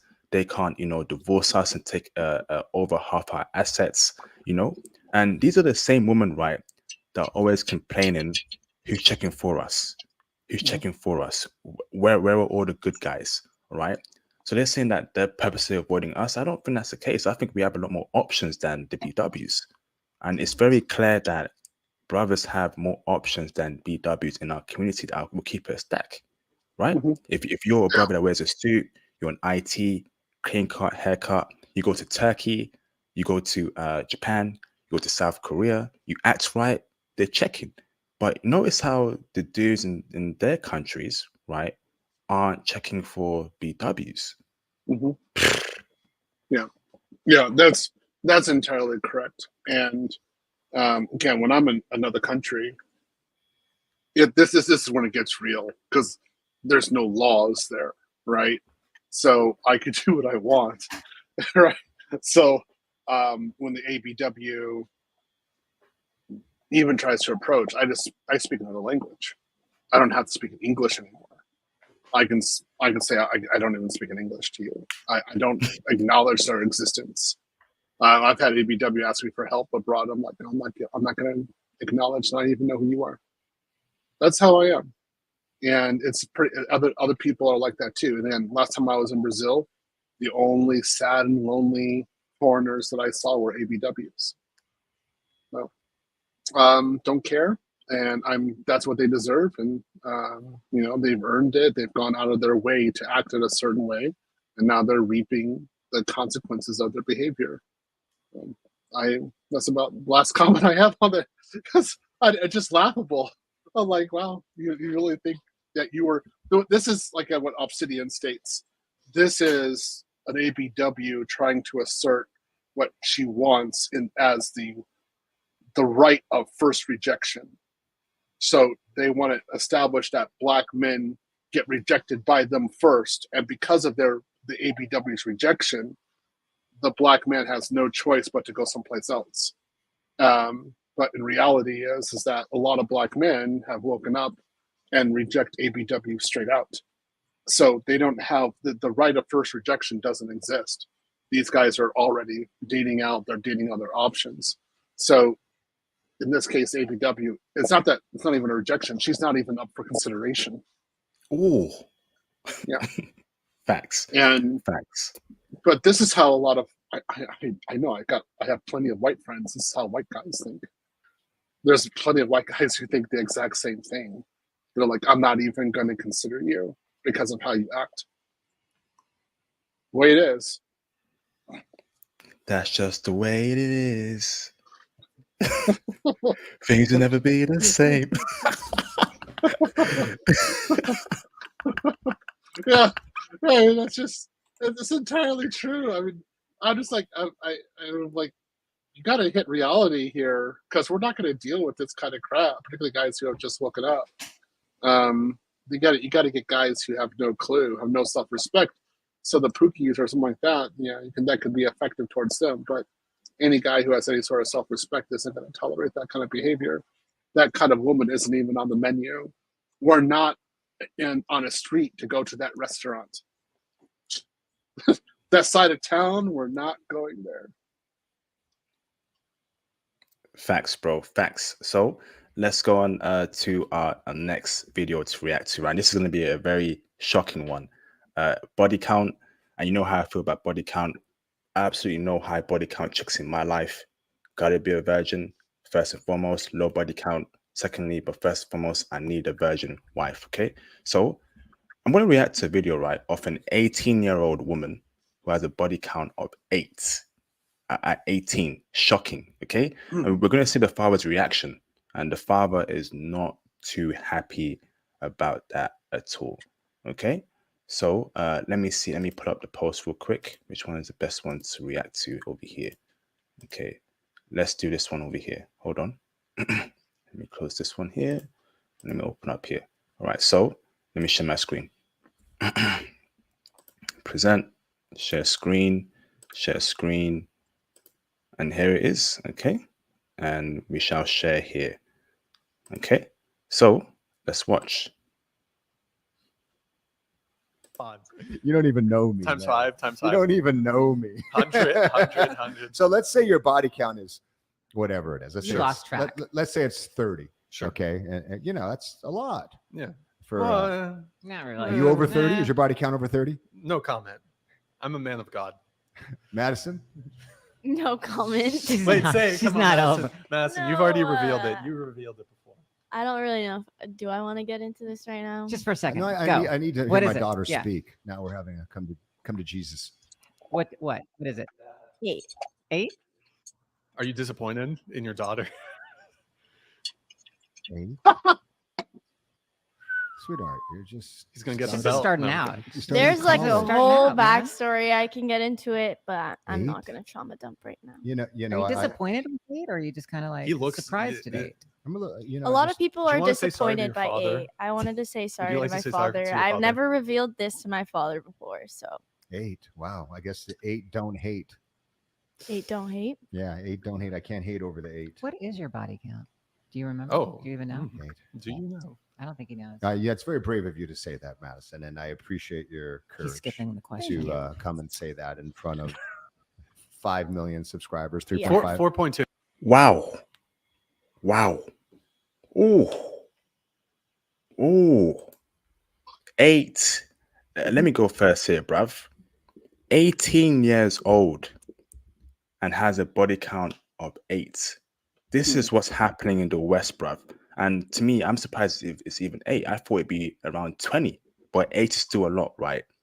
So imagine when she turns 25 and 24 in the near future.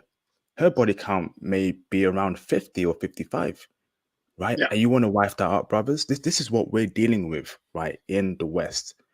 Dudes are wifing up chicks that have a body count of 60, 75 by 25, 26.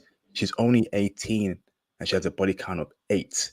And her dad looks so disappointed in her. Even she looked disappointed in herself. She knows herself that that's disgusting. That's just not right. Women know that body count is something that us men take, very seriously. And women know that having a high body count is not good for themselves in a marriage, and men don't like that. So you saw her face where she looked a little bit down. She looked upset of herself, right? That's how you know, brothers. And she's a Western woman born in America out there in California. That is crazy, brothers. This is what we're dealing with in the West in 2023. So I guarantee you, right, there are some 18-year-old women, right, that have a body count of 25, 30, 45. This is what we're dealing with, brothers. Absolute filth, bruv. What's your thoughts about that, Theo? It wasn't 8. She was lying, without a doubt. When she was looking, I was looking at her body language. I was like, "Oh no, honey, you're lying." So her number, I guarantee, was, I would say, at least 15, if not 20. And she could live with 8 with her father. That's why she said 8. That's it. There was nothing natural off the cuff of the number. So she should, if it's real, she just boom, say it right there. She did not at all. She had to think about it. and you see how that it impacted her father. It hurt her father, right? Her mother wasn't impacted, which is a shame. Which is like, okay, so how's the mom? Were you hoeing back in the day? Probably. So that's what was going on. I guarantee it's higher. She's probably going to be. I wouldn't be surprised if she does OnlyFans later on. So this isn't marriage material. I would say for myself personally, this isn't even play. This isn't even somebody I would consider even for a pump it up. I would stay straight away from her. I know some guys would actually entertain it, but they just don't care. So again, I'm reading the comments. There's just no way that it's only. That's just, and again, it's not marriage material. You can't wife a woman like this up. But I would say you can't even have a long-term relationship with her. She has, with that kind of numbers, with what she's doing, she has no ability to truly do a pair bonding at all. By the time I would say by the time she's 21, it'll be a total wrap, if not by now. So she might as well just get a job, make sure she has a career, because she's going to die alone. Oh, damn. Damn, Theo went for the 360. No, that's facts, bro. That's facts, man, and that's disappointing for any father. Any father will be disappointed, and I think he's probably surprised about that. I think he probably did raise her, but the mum had different ideas, and this is why it's very important for you to have. It's very important, right, for your wife and you to have the same ideologies and political alignment. Because if your mum is liberal and your dad's conservative, woman will follow the mum because they have a similar trait. They're both women, and women always follow women over men, right? So it doesn't matter if her dad's, is some conservative dude. He treats the daughter well. He loves her, etc., etc. But if the mum has conflicting opinions about, life, about conservatism, the daughter ain't gonna turn out right, in my opinion. Brothers, please think of your brains, right? Don't impregnate any chick. Make sure she has the same values as you. And I guarantee you, it's not obviously foolproof, but less risk your daughter will turn out like that. It's very clear. The mum didn't care. She's got tattoos. She's got short hair. You can tell she's an ultra liberal. She has that liberal look. The dad is thinking, where did I go wrong? And in my opinion, he chose the wrong woman to marry. And then they had a daughter. The daughter picked the mum's ideologies, and now she's a whore. Yeah, but probably because dad was simping for mom. So mom was. This is very typical. We talk about this in the manosphere quite a lot. But the dad is probably very blue-pilled, and he was a straight up like a successful man. He was working really hard, and he was the guy that the wife chose after she rode the carousel for a number of years. Probably not even years. We're talking like a decade at least. That's how the mom looked for immediately. So her notch count is astronomical. And the guy thought probably, okay, I finally got her. She finally went out with me, and he's thinking, you got this great woman because she looks beautiful, but everybody else got to tap it for free. And she definitely passed that idea down to the daughter. And, the daughter's thinking the same thing. She's going to get this guy, and now this is not going to happen. That option for her will not happen in the future, not in the West, not how the trend is going right now. And so she's either going to die alone or she's going to be a single mother, something like that. She'll never have a long-term partner. It can happen. Damn. Okay. Great point there, Theo. So shout out to Mr. The Black Muslim for the $5 super chat. The mom was in full support and brought up the dad's body count to shield her. It's not just the girls, fellas. Look at their mothers. Yes, indeed. Facts. You notice the mother didn't bring her body count either. Right? Yeah, because if the mother would have done that, it would have possibly shattered the marriage. So that's, guarantee you she never said it. Boy, I have stories about this. I know. Anyway, maybe it's for another stream, but oh yeah. There was nothing that the father could do. So this is something why you gotta know the woman's body count. You gotta know her history because you don't want your daughter to be hung out there like that. Facts, bro. Absolute facts. And what was I gonna say? I'll say something real quick. Mhm. So my mom had an astronomical body count, and I totally rejected her and what her methodologies were. So I was like, what you're doing is actually anathema. It is horrible. And my mom really thought that I was going to go around, pumping this chick and that chick. And I looked at her when I was in university. I'm like, I told her, I am not the guy. I am not the guys who rode you in university. I'm different. And she was stunned by that. She was stunned that I wasn't going after every chick. And I was like, no, I'm going to make something of myself. Because I saw what you guys did. I saw what my parents did, and they lived in poverty. And part of it was that my mother could not control herself. And so I did a different choice. So I encourage guys, especially if they have these kind of women in their lives who just can't control themselves, to totally disconnect yourselves from them and not do anything with them whatsoever. This is the best thing you can do.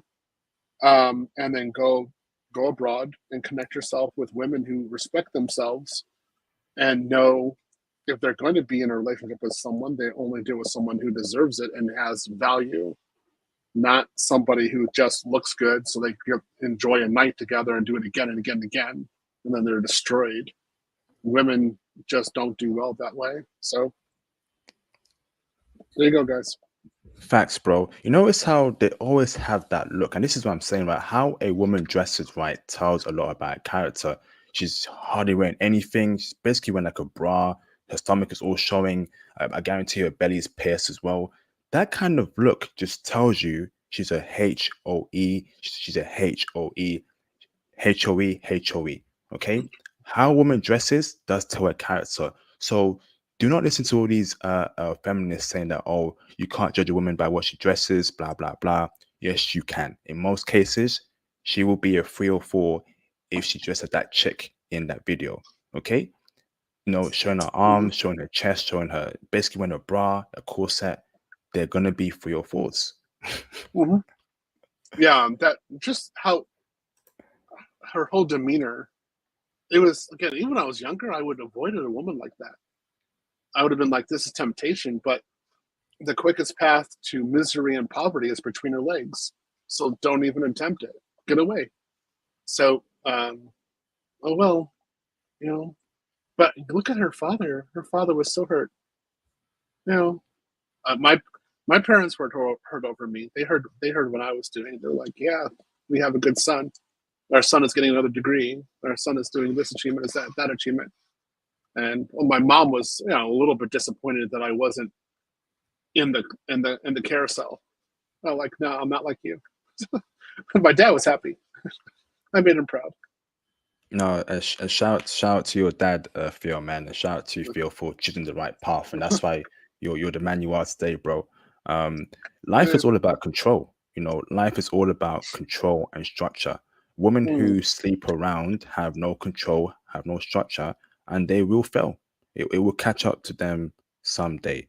Just don't be the man to pick up the pieces. Let her rot in her stupidity. I agree. Yeah. So let me read the super chat. Shout out to Mr. John G for the $5 super chat. Nah, I need to get back on my studies and get out of here and look at Uzbekistan or some other country that ends with stan. Yes, indeed. Make sure you learn Russian though. Russian is very important in those stan countries. Yeah, I was just reading a letter from a girl from Kazakhstan. She's half Ukrainian, and we were having a little conversation. She's totally hot, like just solid, really good values. But again, it was very interesting, her life. We're talking about the war. I do it on vk.com. So I talk to women on there all the time, of course, in Russian. So yeah, if you want to go back to the stans, and especially I think Kazakhstan, Uzbekistan, those are really great. There's some gems in those places, and there's women who have amazing family values, They can cook amazingly, great conversationalists. They're fun, and man, they love to make kids. So, yeah, if you want to make that family, those are really wonderful options. Unfortunately for me, I tend to like, for some reason, I like the thinner blonde with like hips that are almost non-existent. I don't know why. It doesn't make sense to me, but it's what I always go back to. So, but of course, my first girlfriend in St. Petersburg, that's how she was. So maybe that's just what I'm used to. So that's just my yeah. But I like the sturdier. Like I should go for the sturdier type. Yes, indeed. Yes, indeed. So last video to react to, Theo. Okay. And then we'll get the phone lines open up for the last few minutes. So let me share my screen here. Present, share screen, and it's a very interesting one as well. Okay, so let me press share. Okay, let's get cracking, man. If a guy is nice, that means he gets no girls, and that's like a turnoff. It's women like this with this mindset that are going to end up in an abusive relationship. She's going to put aside all the good men and prioritize men that want her for only one thing. If you see the way she's dressing, you're going to know that one thing that I'm talking about. And then those type of men are going to end up abusing and cheating on her, and she's going to project that anger onto all men, become a radical feminist, pray to the astrology gods, and blame zodiac signs to why her relationships are failing, when instead she should be taking accountability over the actions that she makes in her own life. Damn, that's tough. I feel like if a guy is nice, that means he gets no girls, and that's like a turnoff. It's women like this with this mindset that are going to end up in an abusive relationship. She's going to put aside all the good men and prioritize men that want her for only one thing. If you see the way she's dressing, you're going to know that one thing that I'm talking about. And then those type of men are going to end up abusing and cheating on her, and she's going to project that anger onto all men, become a radical feminist, pray to the astrology gods, and blame zodiac signs to why her relationships are failing, when instead she should be taking accountability over the actions that she makes in her own life. Damn, that's tough. Yes, indeed, brother. We have reached a critical point in society, right? We have reached a time in society where just being a nice guy, just being a guy of structure, just being a polite man, a man of honor, a man of integrity is somehow a turnoff. What kind of logic happens in a woman's mind to have that kind of stupidity and low IQ thinking? It makes no sense. And this is why I keep saying, brothers, right? These Western women, right, they are obsessed with thugs. They are obsessed with bad boys. They are obsessed with dudes that, you know, that look like bums. They are obsessed with these gangsters. There's a reason why, you know, women go crazy over prison mugshots. In the last couple of years, right, it has gone viral on these major outlets where women in the West have gone crazy over criminal thugs mugshot. We are living in a crazy time in Western society. These women are not thinking well. Something ain't right with them, brother. What's your thoughts about that, Theo? I have quite a lot of thoughts. First, the guy who's speaking here, I definitely agree with what he's saying. So, again, maybe the audience will agree with me. My parents taught me to respect women, and if a woman is showing her cleavage, you're supposed to look at her in the eyes and basically not look at her body. You can do that for a lot of women, but to that degree, that's literally impossible. So you would have to reprogram your sexuality in order to do that, and that's inhumane to a good man. So what I would do, again, when I was younger, what I would do is just not speak to this kind of woman. I would just avoid her, because I would know straight out that with the way she's looking, it would be impossible for me to stand in front of her and not look at her chest. I would be looking at it from different angles. That's how I would do it. It's just literally, it's impossible for me to do anything else but that. So I just wouldn't do it. So what would happen is guys who are going to treat her like a piece of meat because she's showing herself to be as a piece of meat, those guys are going to go right for her. And what's going to happen? She's going to get abused. She's going to have this kind of problem, that kind of problem, because these guys aren't looking for marriages or relationships. They're looking to use her for their own pleasure or for his own pleasure. So she's going to get messed up. And then what's going to happen later on is that she's going to, after 10, 15 years of this, she's going to try to cry on a man's shoulder like myself and say good guys finish last. This is when she's a single mother and totally ruined. And I say, guys, do not even accept this situation. Your best solution is to use your passport. Now, if you go abroad, you will know it is rare for women abroad to show that much cleavage. They might show some, like Brazil, but it's rare that they're showing that much. The one things that I liked about Japanese women, I always told them, is that they were always properly dressed. So there was no disturbance. There was no, like, I could just look at them straight in the eye and not think about banging them all the time. It was easy. I just look at them straight in the eye. My wife, when we met in the beginning, she was fully dressed. I didn't see any cleavage on her at all. I couldn't even look at different angles. It just was not there. One of the things I really appreciated about her was that it was just easy for me to look at her straight in the eye and just talk. With this kind of woman, you'd have to look at, if you look at her in the eye and talking, you'd have to be denying your sexuality the entire time. That's not good. It's not fair. It's warped. It's a form of manipulation. And this woman deserves what she gets in the end, which is probably going to be turning into a single mother, going around sleeping with random dudes in their 40s and 50s and 60s, and not able to establish a long-term relationship. And again, I'm 50 years old, and I see plenty of my fellow Gen Xers who dressed like this before, and now they're single. They don't have anyone. There's some of us are single mothers. They talk this and that, but they just go from man to man. That's it. They're community property. What a waste. Facts, bro. What a waste.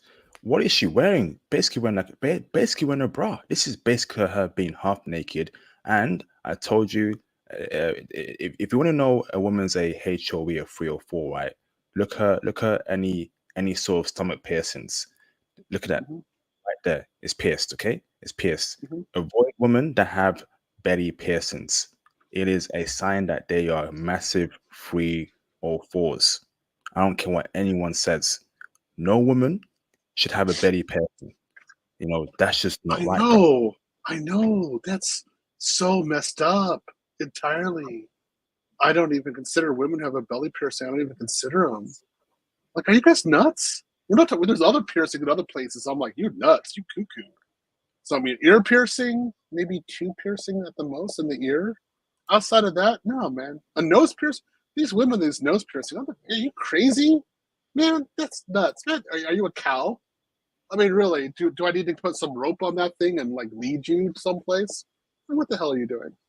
So, oh well. Facts, bro. Facts. Do you know what, right? If a woman has too much piercings on her ears as well, I'll keep it stacked, right? If I see a piercing on the top ear, middle ear, blah, blah, blah, I keep away. At most, right, you should have 2 piercings on each ear, or at the very least 1 piercing on each ear. If I see all these crazy piercings in your ears, right, I'm like, okay, what's going on there? And I see a nose piercing, I see a belly piercing, I see all sorts of piercings. I don't want to be around that, bruv. You know, I kind of feel sorry for these chicks, right? Because they are being led to astray by the liberal world agenda. I'm saying, brother, I keep it a stack with you, Theo, right? They are trying to change Japan, bro. They got some sort of rainbow march they got planned, right? In November. I was like, what's this? What's going on in Japan? What's going on here, bruv?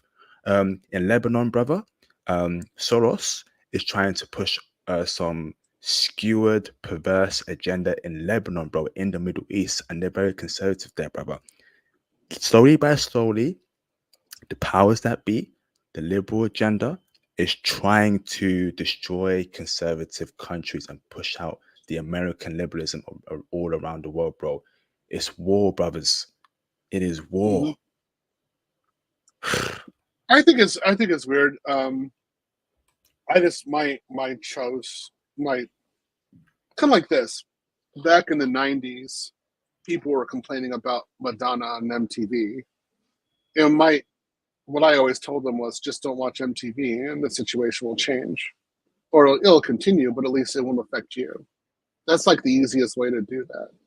And so if there's media sources that are advocating a certain agenda, just don't be there. That's the easiest way to not deal with it. Form your own community and go on from there. I think that's good because they do what they do, and then go to someplace else where that crap isn't even contested or even there. As far as Japan, they might do this or that legally, but Japanese fundamentally are super conservative people. So there's only so far you can go. So they'll be like, oh yeah, okay, you're black, you want to do my daughter? Go ahead. But they're like, at a certain point you're supposed to marry her, and then at a certain point you're supposed to make kids, and then you had better give your entire salary to my daughter, and if she doesn't put out, that's your problem. That's how they are. And you're supposed to be like doing this and that inside the family, and then they get even more conservative on you, and you're supposed to act in a certain way and have certain expectations. That's life. So I would say, what can I say? Japanese aren't really going to change fundamentally. They're just it's too ingrained. Some things might be there, but not really. I hope so, Theo. I hope so, man. Because I'm getting a bit worried here. We need some, and I don't agree with Elon Musk completely, but I'm liking what he's doing. He's clearly pushing back, although they are trying to break him down. But he's a billionaire. He's got long money, so I'm sure we'll be all right. But I'm liking what he's doing, Elon Musk. I really am. He's not perfect. He's done some messed up things, in my opinion. But nothing is perfect in this world. Sometimes you just gotta take it at face value, pick a side. Neither side is perfect. He doesn't run his companies properly. There are some racism issues in his company. But then again, he's against the liberal agenda, and I'm against the liberal agenda. I think liberalism is the reason why our women are messed up in the community. I think liberalism is the reason why there's a lot of perverse thinking, a lot of disgustingness in our society, and it comes down to one group of people that control every asset, every sector in the West. We all know who it is, but if you don't know, do your research. It's very clear. Okay, very clear. I ain't gonna say nothing more. All right, so let's get some callers in. Good. Yeah, it's unfortunate. One of the things I say is that nothing has destroyed the European family like what feminism and liberalism. Damn. It is straight out, and I'm kind of looking like, again, this is my personal point of view, guys. But some of my white friends, actually a great number of them, I'm like, your agenda or like your point of view made it so that you don't reproduce. So you basically X'd yourself out from history. So, I mean, are you sure you want to do that? Because you're destroying the white race. And you see, like, feminism has done more to destroy the white race than Genghis Khan did, as far as I'm concerned. Yeah. Like Muslim invasions didn't even do anything close to this.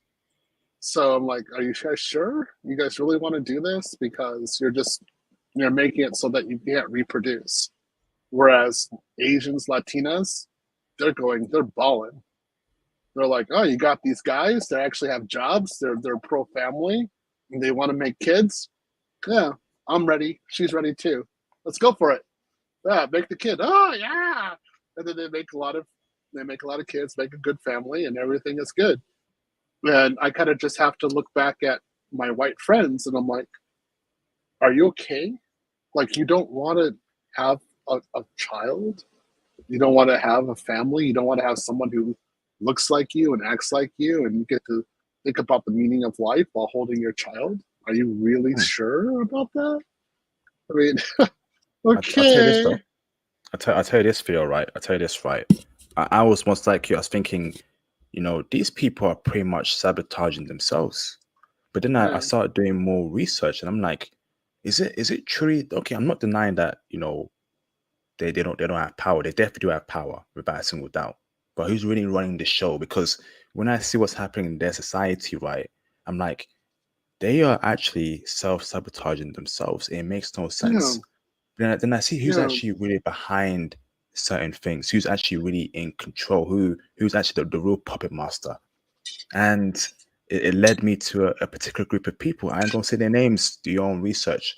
But then I look at what they own, their influence. I look at the certain lists in regards to the wealth, the rich lists. I'm like, okay, did the board of directors, the certain groups, and that's a certain group of people just keeps popping out what they say, how they do things. I'm a believer as that. I'm a believer as that. And there's a reason why, you know, their influence hasn't been able to penetrate Africa, Asia, Latin America yet. They're trying to, because they don't have that juice yet like that, and hopefully not. But in certain aspects in the West, they definitely do. I ain't saying no. I ain't saying no more. I think I ain't saying no more, brothers. That's it. Shout out to Mr. Black Muslim for the $5 super chat. Appreciate you, bro. The nightmare of a woman not putting out after marriage. I haven't looked at Japan since that stream. IP and Theo. I'm with Ramel in Vietnam. What's your thoughts about that, bro? Yeah, I think that's actually kind of realistic. Although I have various problems with Japan because half of me wants to return because it's so normal and I like Japanese women, but then the other half of me is just something I can't deal with. I can't deal with having a beautiful Japanese wife in my house whom I love and respect and have a great time talking to, who doesn't put out. And so I that's ain't gonna happen. So what do I do with that? I don't know.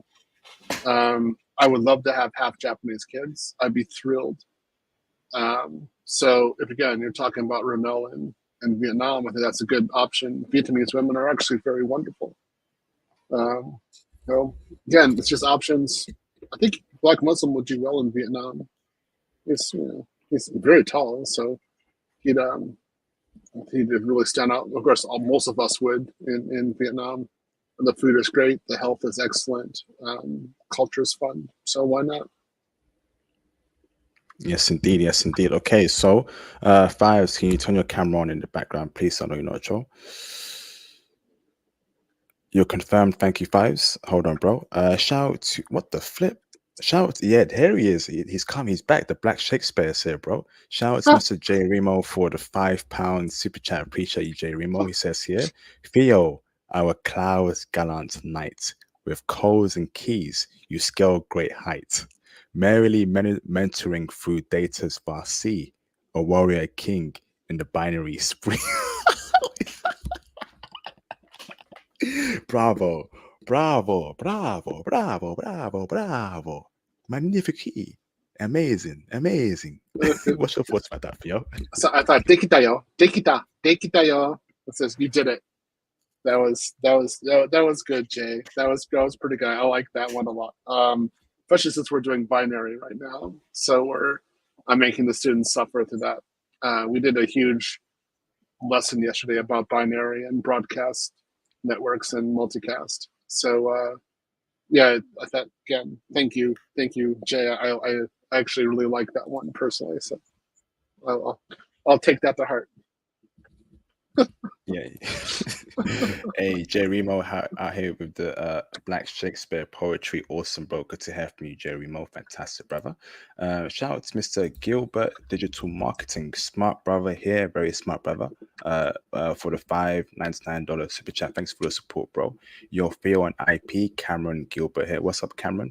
Just got done with my study group and showing love to you guys. Team Eastern European LOL. Yes, indeed. Yes, indeed. Shout out to you, bro. Very smart student here, Cameron. Theo. Got a lot of potential. Is he in your AWS class as well?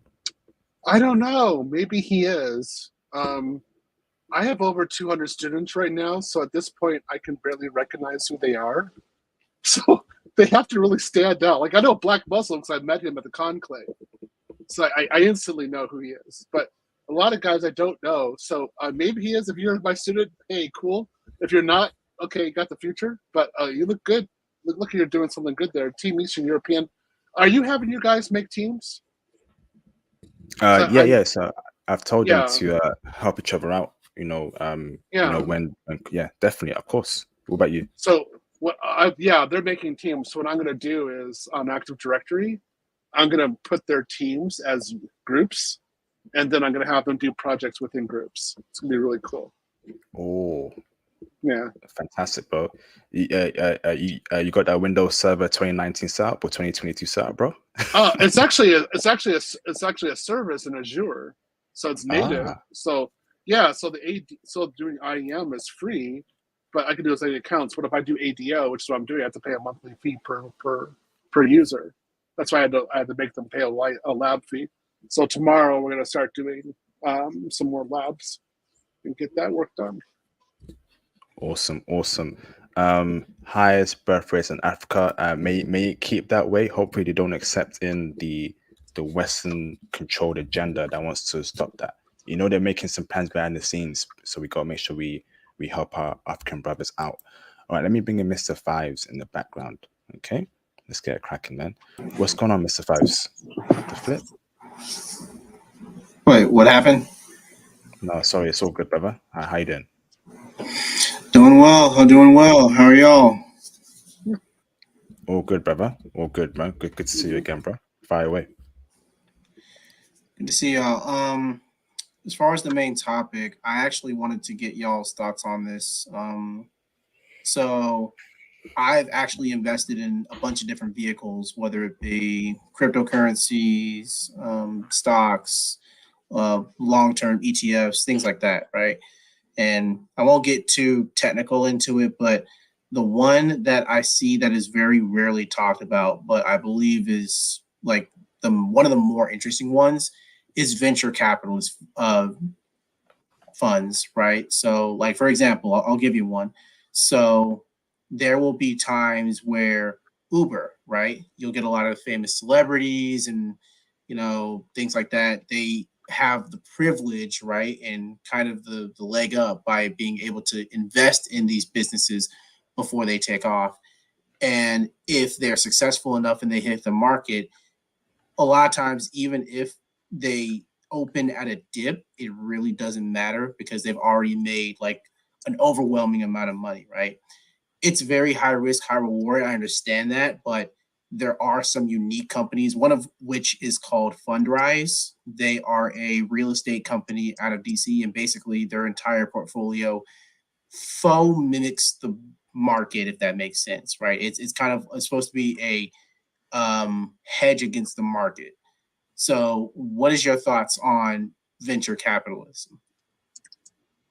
Okay, so venture capitalists, I like venture cap, but you usually need to have like at least $2 million to do an investment in there. So if you're gonna do venture capital, which is fine, you need to find a millionaire, not me, like someone who actually has over $1 million in cash or like in stock that's actually just sitting in an account someplace.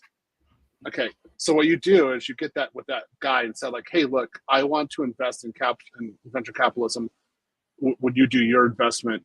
I have some money here. I can contribute a certain amount every year. Can you have my funds be included in your funds?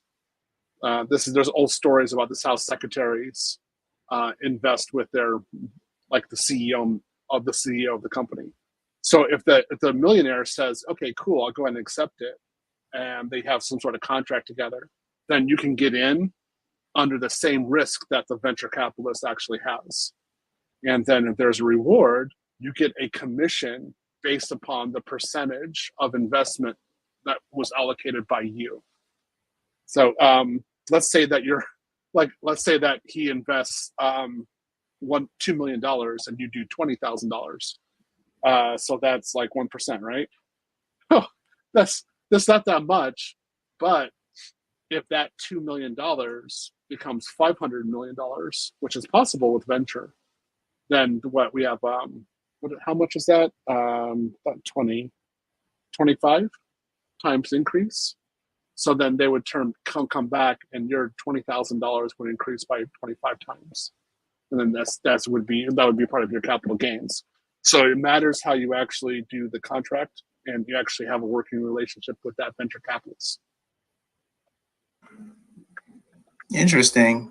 I mean, because that's kind of the take that most people have historically had. But I guess to be a little bit more specific, there's a big trend that's happened over the last decade with the AI and machine learning revolution called micro investing, right? There's several different ways to do it, but the example that you gave is somebody who, to be quite honest with you, got very lucky, right? Because not a lot of people know a lot of people that can get them into those kind of like clubs, right? It's a very exclusive club of men, and it's low odds, right? What's happening nowadays is that you have websites like Republic.co and, like I said, the aforementioned Fundrise and other websites that are allowing for what they're calling micro investing, so that it can reach out and get to the person with, I don't know, $1,000, $2,000, $5,000, right? What's your thoughts on that? Okay, so micro investing is usually used for people who let's say $500 will go a long way, and they can really improve their lives with that. So they can buy something, some sort of investment that'll radically change their environment. I don't have the heart to do micro investing. I can't do that personally. And you wouldn't recommend it to a person starting out either, right? I can't say that because it's based upon what your values are. So, I mean, so let's say there's a farmer who needs $500, and that $500 will help him like make a well. And then with that well, he can water his crops, and then his crop yields increase by 3 times every year. And he has stability, and he can make another child, something like that. This is like kind of realistic. So, I mean, in that case, you would be like, you give $500, and the next year he gives $1,000 back, and you can continue on that way. I have friends who do this, and they're really happy doing this. They feel like they're changing the world by doing this. I can't do that. I don't have the heart to accept $1,000 back from a farmer. I would just give him $500 and say, "May God be with you," and go on. You know, don't pay me back. That's the way I would do it. So I would, like, for a capital investment or for stock, I'm like, yeah, you better have my money. But for somebody like that, I just can't do it, because I've been in that position before. I can't ask for a return in that kind of situation. So, I mean, you could do it. I don't know qualms about that. I mean, maybe that's something you want to do, or invest in a portfolio who manages micro investing, and then, you know, something happens, and, you know, maybe a community changes based upon the micro investing. Hey, that's cool. People, the UN does it. Other communities do it. Again, it works. I just don't have the heart to do it. That's just not my style. Let me ask this right, Mr. Five. So, what crypto are you invested in? You said crypto specifically? Yes, please. Yeah. Don't be mad. 0. I have nothing in crypto. Ironically, I have somebody that I talk to right now frequently, and this man is straight up beeline obsessed with Bitcoin. No other crypto, no Cosmo, no Ethereum, nothing, just straight up Bitcoin. And I've always been taught the fundamental financial theory of never put all of your eggs in one basket.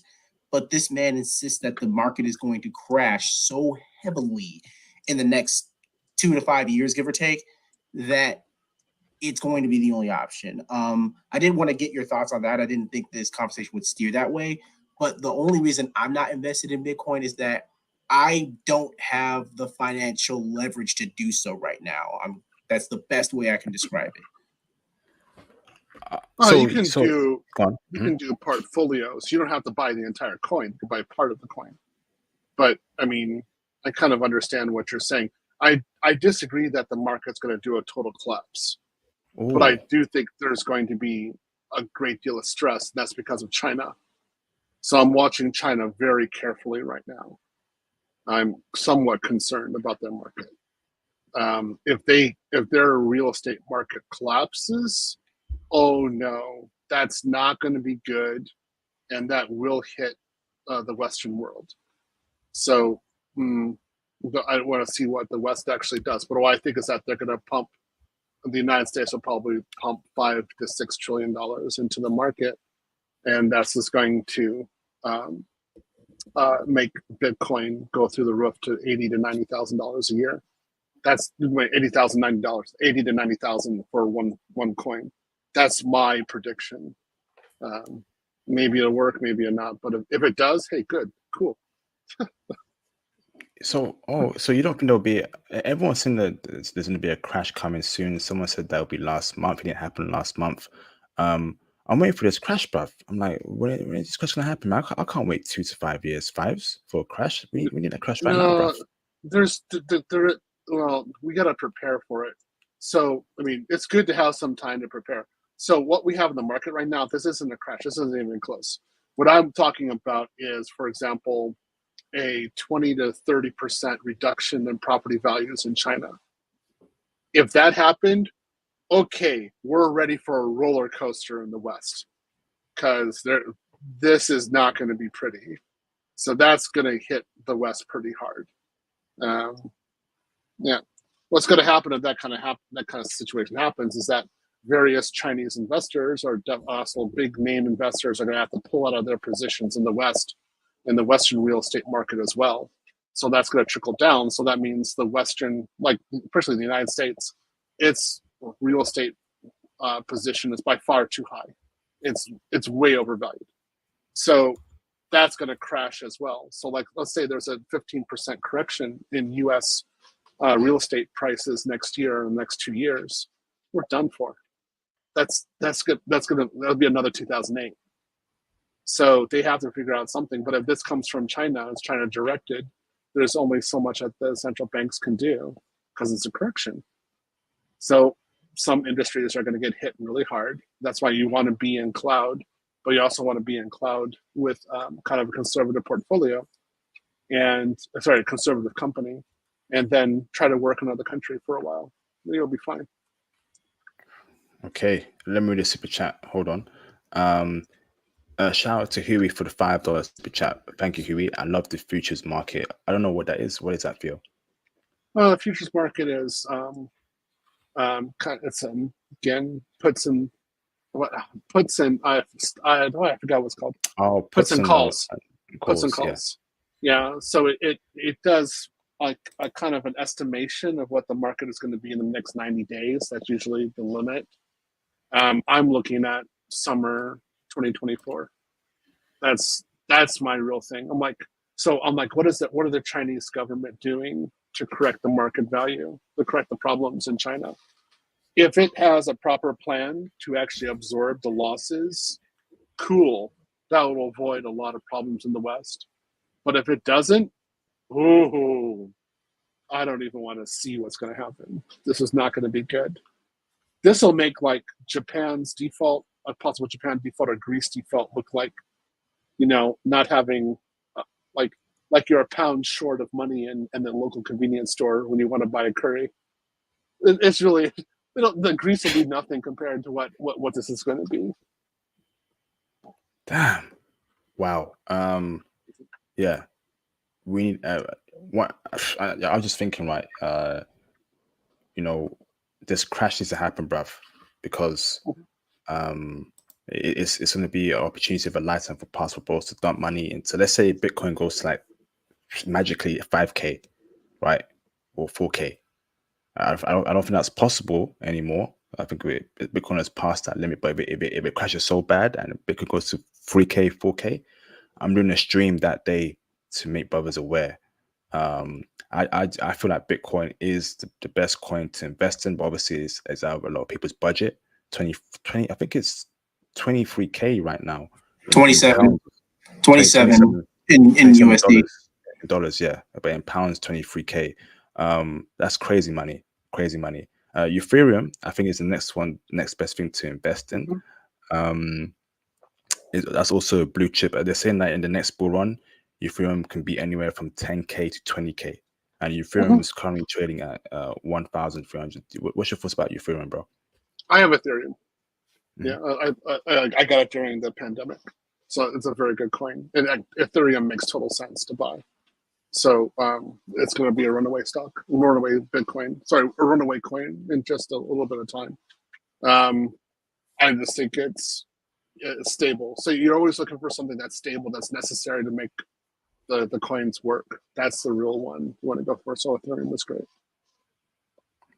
Yes, indeed, man. All these other little coins, XRP, HBAR, there's potential there, but no one knows at the moment. So I think it's just a personal choice as to what you feel has good value, what could run. And hopefully XRP and HBAR and the ADA Cardano VeChain will all run, because we need to get it, bruv. We need to get this, brothers. Shout out to Techie Noah for the $2 super chat. Your thoughts on Passport Bros buying US property in the crash? That's for Theo. I'm not in England. You should plan to always buy during a crash. So the way I do my financing, the way I think about it is, I want to have enough money so that I can survive a stock volatility. So usually in a very volatile market, your stock will decrease by 50% within a year, but then within 18 months, it'll increase by like 20 to 30%. So what I mean is it'll go 20% more than where it was before. So you need to go ahead and make sure you have enough money to survive that with your stock. Then you need to have enough cash to pay for things in case you don't have any cash flow. And then you also need to have more cash ready to buy things from people who didn't have proper financial planning, and they're doing fire sales. So like, for example, my house that I have, it was worth about $600,000 before COVID. And there was a fire sale with this house because they didn't know what was going to happen. So I was able to get this house for $300,000. So then I was able to use my IRA to buy the house pretty much outright with cash. And then the market improved, and now my house is worth about $650,000 to $700,000. See how that worked? So I was ready in the position. I was able to get the house, and then I'm ready. So you always want to have cash ready for that kind of situation, actually a large amount, and then put it in. You have to be kind of careful about where you put it.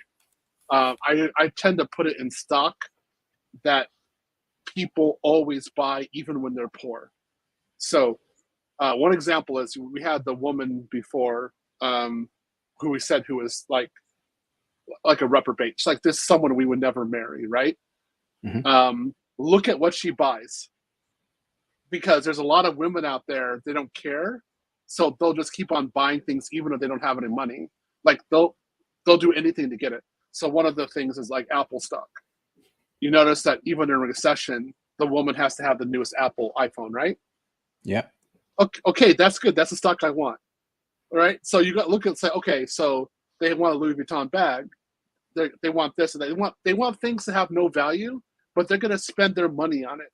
So you want to invest your money in that kind of stuff because those women will always spend. So that's cash flow for you. That's how you really do it. I know it seems brutal, but that's my philosophy, and it's served me very well so far. Nice one, Theo. Nice one. So speaking about the UK property market itself, they said that there might be a crash here, right? However, the interest rates are so high. So even though there's a crash, right, and this goes for anyone around the world, even if there's a crash, right, if the interest rates are high, you're going to pay a high mortgage every month. So in some cases, for many people, they prefer to rent until things get better. And it's a possibility that the interest rates will never drop down again. It will stay like that for a couple years, bro.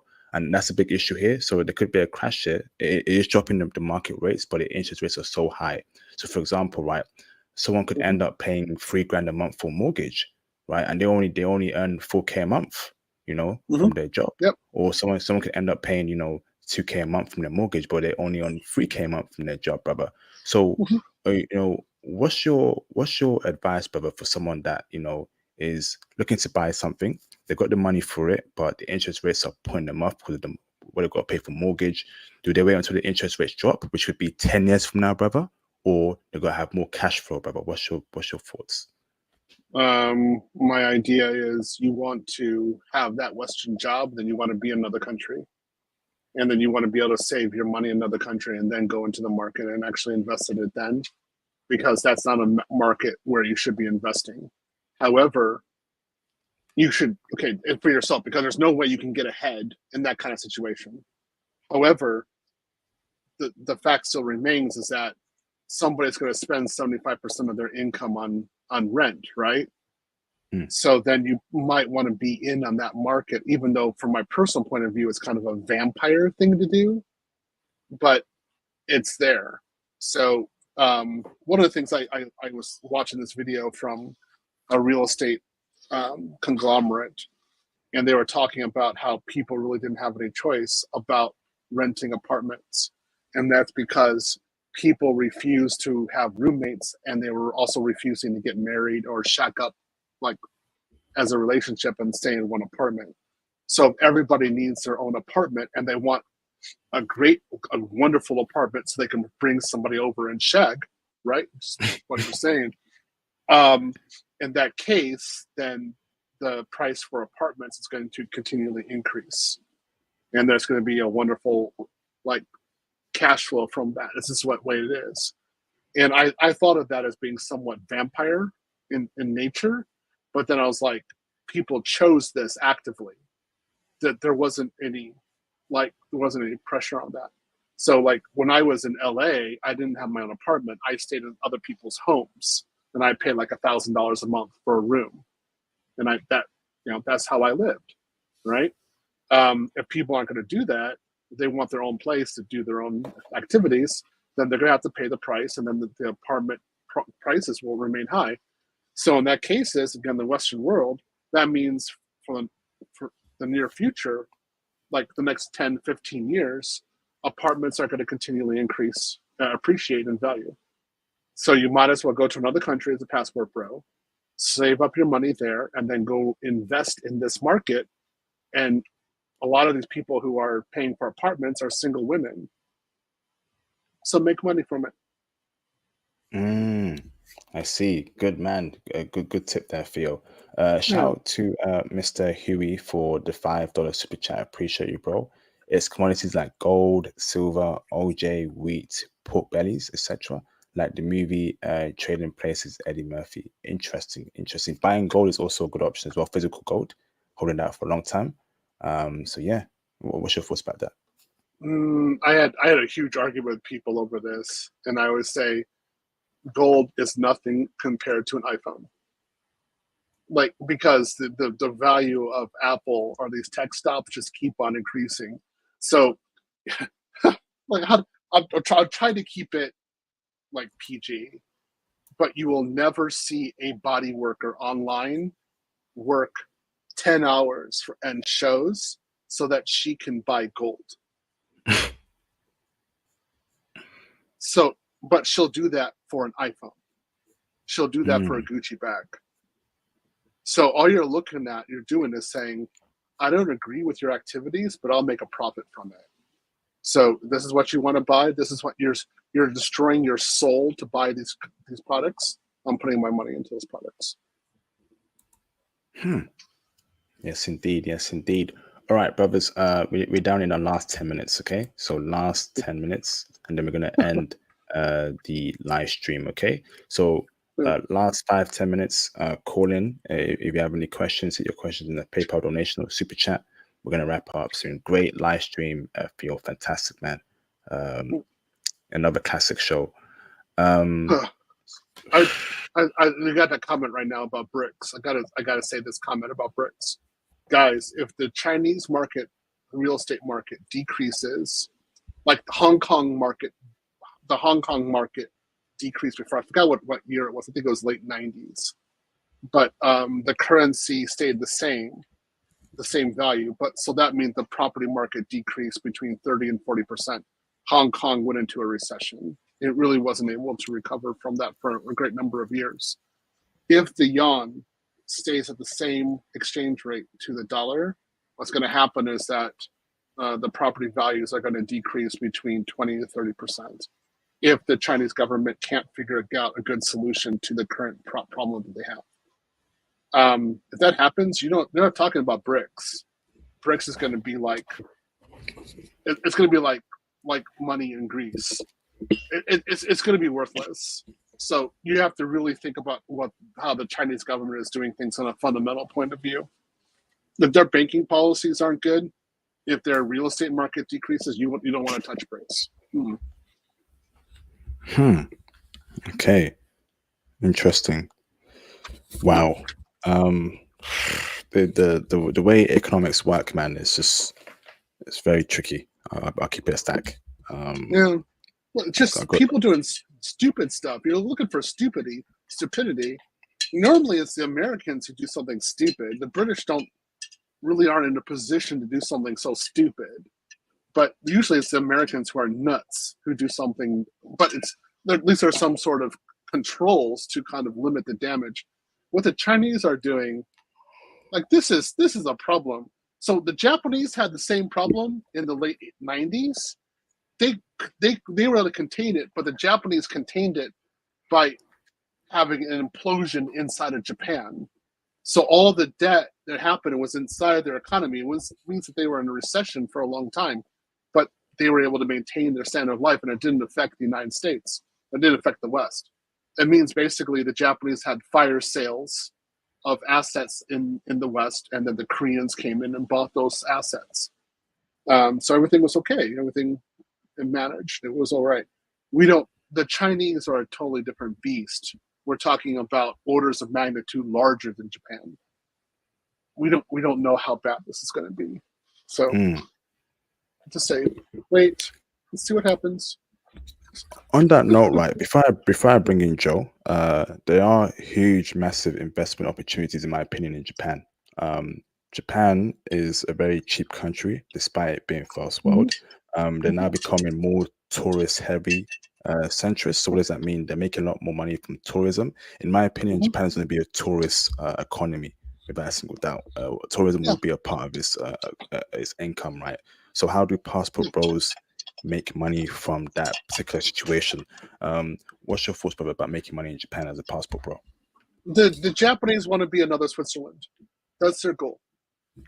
So Switzerland's a very stable environment. They have a decent currency, and they have products everybody wants. And that's what Japan wants to do.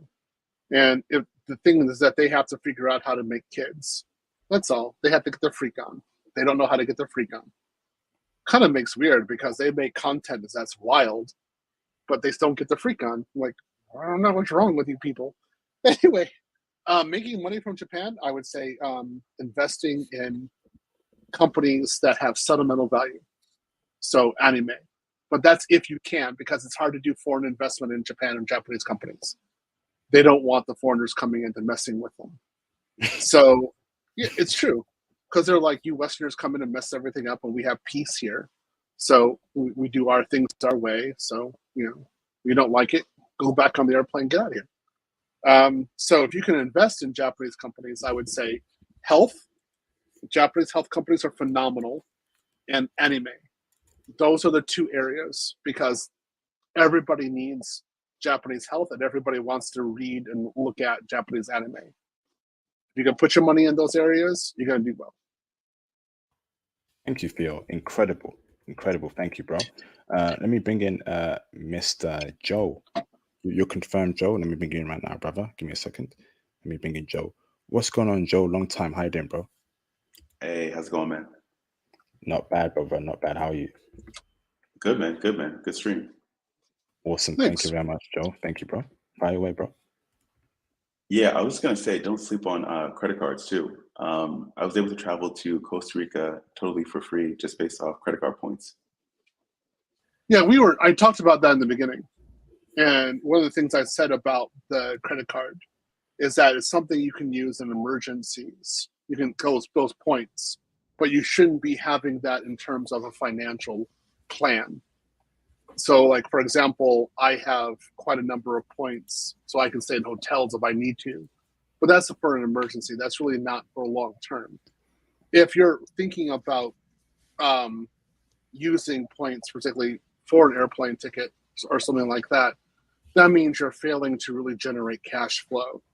And it's going to be that monthly cash flow it's going to get you someplace. So you want to make sure you got at least $3,000 a month above what your minimum monthly costs are. If you can do that, you'll be fine. You can have proper investment and do something. But again, if you're really using the card like that, we're not going to fly like that every month. That's consumption. That's not an investment. So, Yeah, Joe, sorry, bro. Go ahead. What card do you use, brother? What's the name? Is it American Express? What's the particular card type you use? I have the Chase Reserve, and I basically just put everything on the credit card, and then I use my cash flow to buy stocks, and then whatever I don't buy stocks, I pay off the credit card. So I don't carry a balance. I just basically use it as my like checking account, so to speak, and I take all the checking account and then pay off the credit card. So I basically have zero balance every month, but I rack up a bunch of points. And Chase is very effective with like the travel rewards.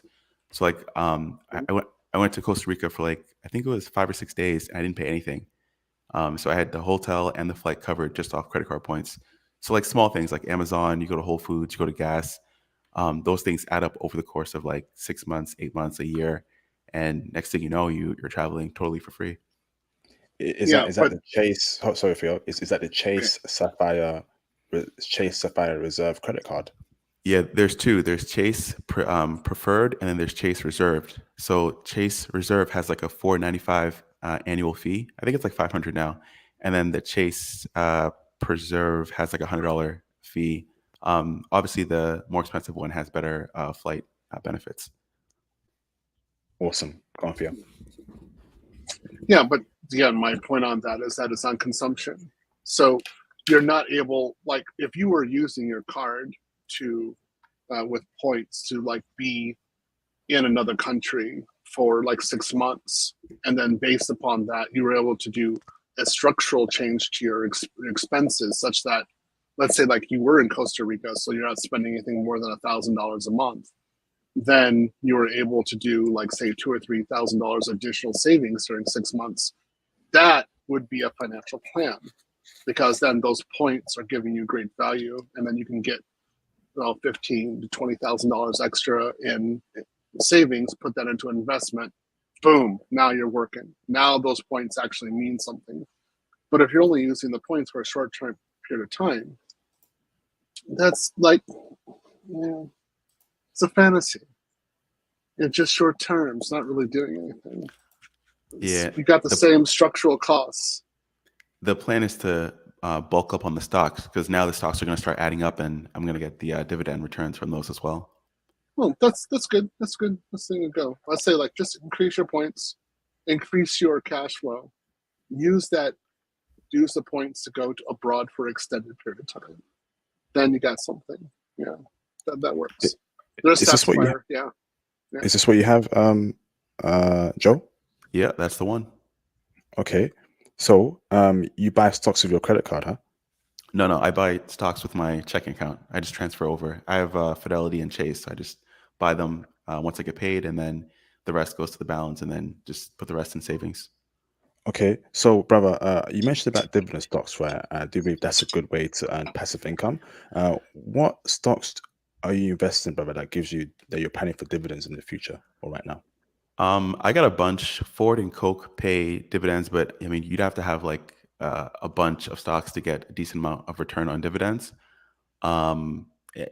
You have to like start snowballing, right? So start picking up a couple Tesla stocks here, a couple Apple stocks, like Theo mentioned, Ford, Macy's, Coca-Cola, they give dividends. I'm not sure if Apple does, but you got to basically like your savings account, right? Just kind of think of it like that way, and then you're just using that instead for dividend stocks, and you build up from there. Fantastic, bro. Fantastic. So are you planning to have like enough dividend stocks to give you like a monthly income? Is it 2K a month, 3K a month? And you want to be in Colombia living off that? What's your plan for dividend stocks, brother, and the income you get from it? Honestly, I don't even have a strategy. I'm just leaving it in an account. My main focus is to level up from IT to get like a second cloud role, and then just travel and kind of go from there. It's just a nice to have, money is just kind of accumulating in an account for you, and you tend to forget about it. I used to have crypto. I had Doge during the run up in 2021. I sold that, so kind of more investing and going from there. Yeah. So if you like have that second job, what I would say is put 75% of that salary into stock. Like go heavy into it, and then and also you say 25% you have left. With that, you'd be in a very, very ideal situation to go abroad and live in another country. So then if you can go to another country and get your costs under $1,000 a month, and then just keep on racking up like savings and actual stock, within 2 years, you would have so much that you could actually live abroad just on the dividends. So that's where you'd actually have your first, kind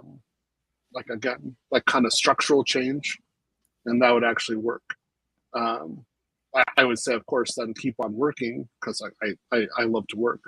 But you can then go on to do something else, and then something more, and something more. So yeah, for sure. Congrats on trying to get a second cloud drop. I totally support that. Yeah, I'm just trying not to get burnt out because I feel like the first job I have, I'm learning a lot about Kubernetes and GitLab and Docker. So I'm making sure I'm not kind of too stressed out from it. Yeah, I'm teaching that. I'm having fun. it's one of my more complex classes to teach. I had to really think about how to do that. Yeah, I was in your class for April, but I was kind of like off and on. So I got some, but I didn't get as much as some other students. Oh, I have like a 200-page manual now. Jeez. So yeah, I know. So I'm keep on expanding. We're doing like how to find kernel vulnerabilities in Kubernetes, how to actually generate reports for that. So yeah, and we're doing fun stuff. What can I say? Amazing discussion. You can come back anytime you want. When's the next enrollment, or is it open now? You can just join. If you're in Baldurica Cloud, just go anytime you want. I don't care. Yeah, I'll come back in. Yeah. Amazing, man. This is a great community. It's a wonderful community, man. It really is. Very happy that we're happy to go on as brothers. All right, so last 4 minutes, I'm gonna wrap it up. Okay, so Fives, do you have any closing statement, bro? Not in particular. I do think that the way that we think about cash flow now, as far as like you retire and you get this perpetual, because the pension is done. Like it's been very apparent for a lot of time that the pension is done. I think the biggest thing that people got to realize too is that there is, I guess you can call it passive income, but you still have to have some sort of activity in order to keep that income passive, right? You can't just that's the DRIP, the dividend reinvestment program. So I will continue to monitor Bitcoin specifically and other investment vehicles outside of just traditional real estate and things like that, because I am just not convinced that the whole American dream or the traditional financial model applies to us anymore.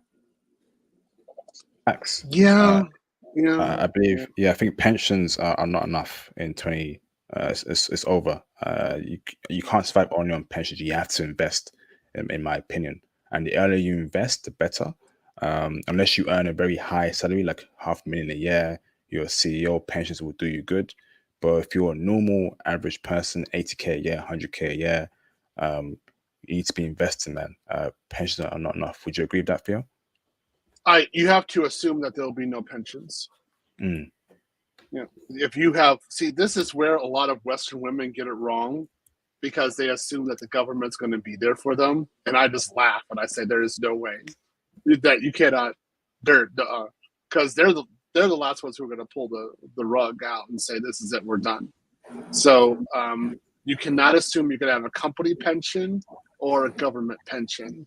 You must assume that you can only have the dividends from your investment. So that's why you want to definitely diversify. If you can go to another country, then you can start doing offshore, but you need to be in another country for an extended period of time. And this is my last thing, I promise. But yeah, you're absolutely right, Theo, because again, one of the last things I did when I was in the military was they told us that everybody who's coming in now no longer has the 20-year pension retirement thing. So they canceled it for the people who protected them. What do you think? Yeah. What you think that? If you think that this is a thing that's going to go on to perpetuity, I have such bad news for you. Anyway, Yeah. I'll leave y'all to it. Y'all have a good night. Yeah. Yeah. So You too. what Western women are going to face is going to be really fun. So what they had was like basically a plan, a strategy to use divorce in order to, as a means of the transfer vehicle, to transfer men's wealth to women, right? So that they have that divorce mechanism to get cash flow, and then they have the government pension as well. If men aren't marrying, which Western men are decreasing marriage, and then you don't have a pension, Western women are screwed. So I'm kind of just sitting back and saying, let's get our popcorn and get ready for this ride, because this is about to happen. Yes, indeed. Mr. Joe, do you have any closing statements, brother, or questions? Yeah, I agree with Five. I think the 401k is highly overrated. I actually had one of my coworkers pull his 401k out and got into real estate, and he was able to get a couple properties in a couple of years. So that's a way better investment, I think, long term. So if you could reduce your 401k and just buy like stocks or learn a new skill or do something else, I think that's a better return long term. So yeah. It Yes, matters indeed. what your 401k is invested in. So I've had 401ks that gave me 17% per year, between 17 and 24% per year. So it matters how your company is actually doing it.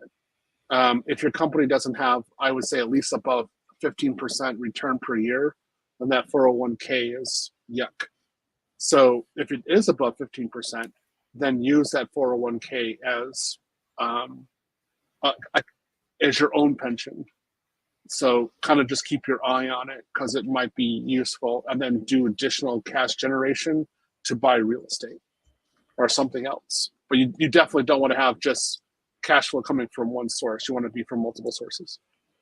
Yes, indeed, bro. And I'd also argue, I know most people invest in the S&P 500, but you should also invest in a world fund as well, because eventually the global economy will pick up and catch up, will get close to West Asia, Africa. They're all going to pick up their economies very soon. So if you're investing in a world fund that is going to, track the world currency or the world economy, 5 years, 10 years, 20 years from now, you're in a good position. Ain't that right, Theo? Yeah, I would say Africa is one of the best areas to invest in. So if you can put, like, I would say, depends on your cash flow, I would say like $100 a month into crypto and $500 or $600 a month into Africa. And then just let that be over the side and cook and see what happens. We're talking over a 10-year period, and you might actually have something amazing happen later on. But Africa is definitely on its way to industrialization and getting to a high level status. It's just a question of time. So, yeah, let's do it. Let's do it. So African stocks, African real estate, and of course, a fund that not only tracks the S&P 500, but also tracks Africa, Asia, and other developing emerging economies. But we got to start thinking big, start thinking wide, and start thinking 5, 15, 20 years from now, okay? I'm sure we're all 70, 80. We don't want to be working. We want to be alongside our beautiful wife, have plenty of grandkids, plenty of children, and of course, we don't want to be working. Theo will probably be working at 85. He's that kind of person. I don't want to be working at that age. Yeah, I'll definitely be working at 85. I'll be lifting. I'll be doing something. My view about aging is you want to remain active and engage your brain as much as you possibly can and be challenged. And if you do that consistently, then the effects of aging will be less. So you don't do a lot of manual labor, but just keep that brain circulating, and then take your supplements and things like that, and that's going to work. So that's why I don't stop. The guys who stop and they're just like kind of lazy, that's when your brain atrophies. So I don't want that. Of course, I'm going to be sharp on my old. Shout out to Mr. Babatunde Oloye for the $7.99 super chat. Thank you, bro. Hey, IP, I only see an American US passport and a UK passport on your profile. Where's the Australian passport? LOL, shout, watching you from Melbourne. Shout, bro. Funny guy, funny guy. Salute to you, Babatunde Oloye, doing great things in Australia. And of course, looking forward to you having a great IT career in Well, Australia, bro. Go on, bro. Didn't you have the Australian one, but the kangaroo ate it? I'm pretty sure that's what happened.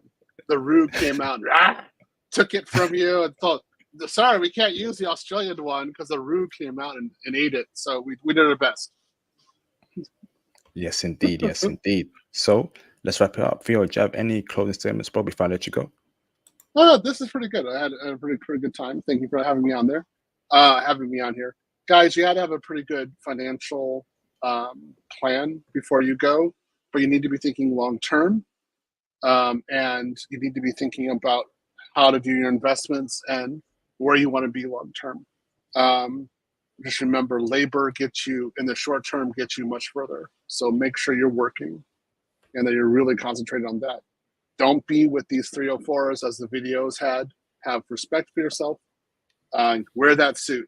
Make sure it works good. I have to go to the gym after this. I'm going to the gym. I'm going to go work out. Get my calorie.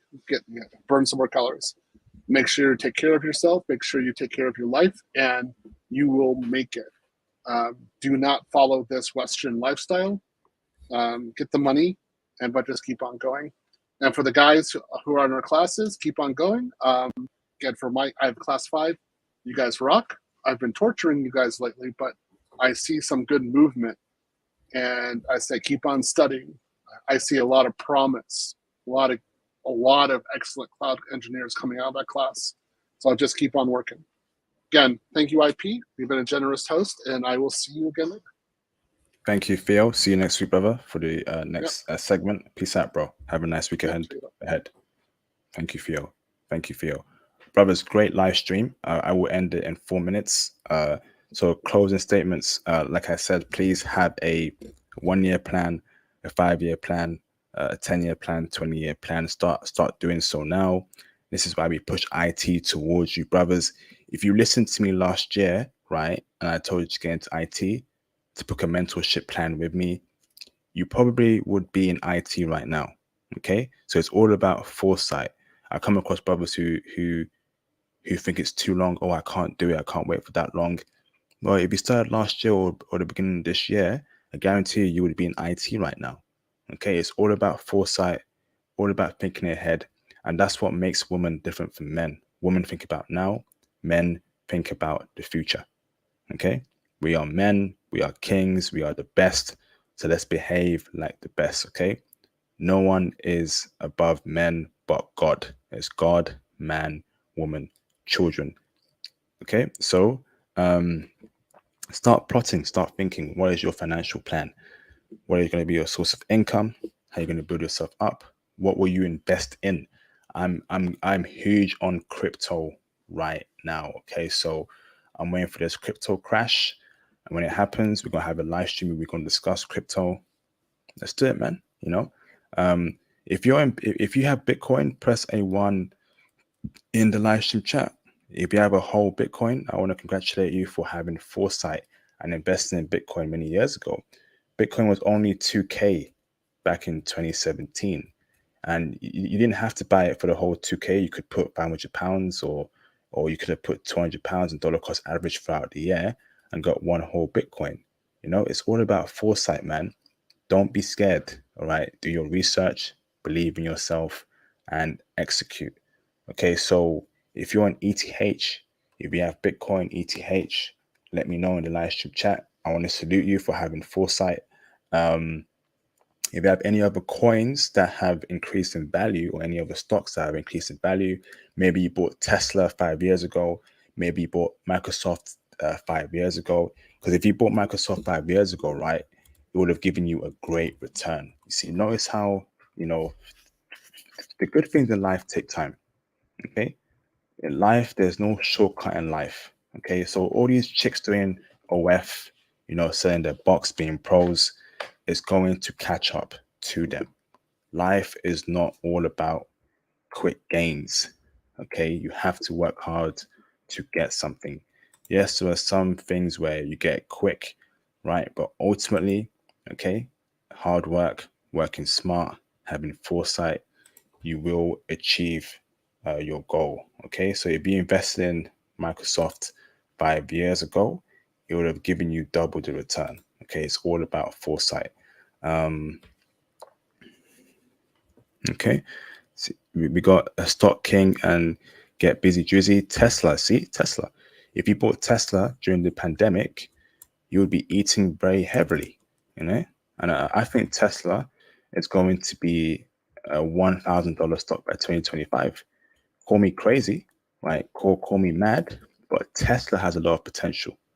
Okay, big potential.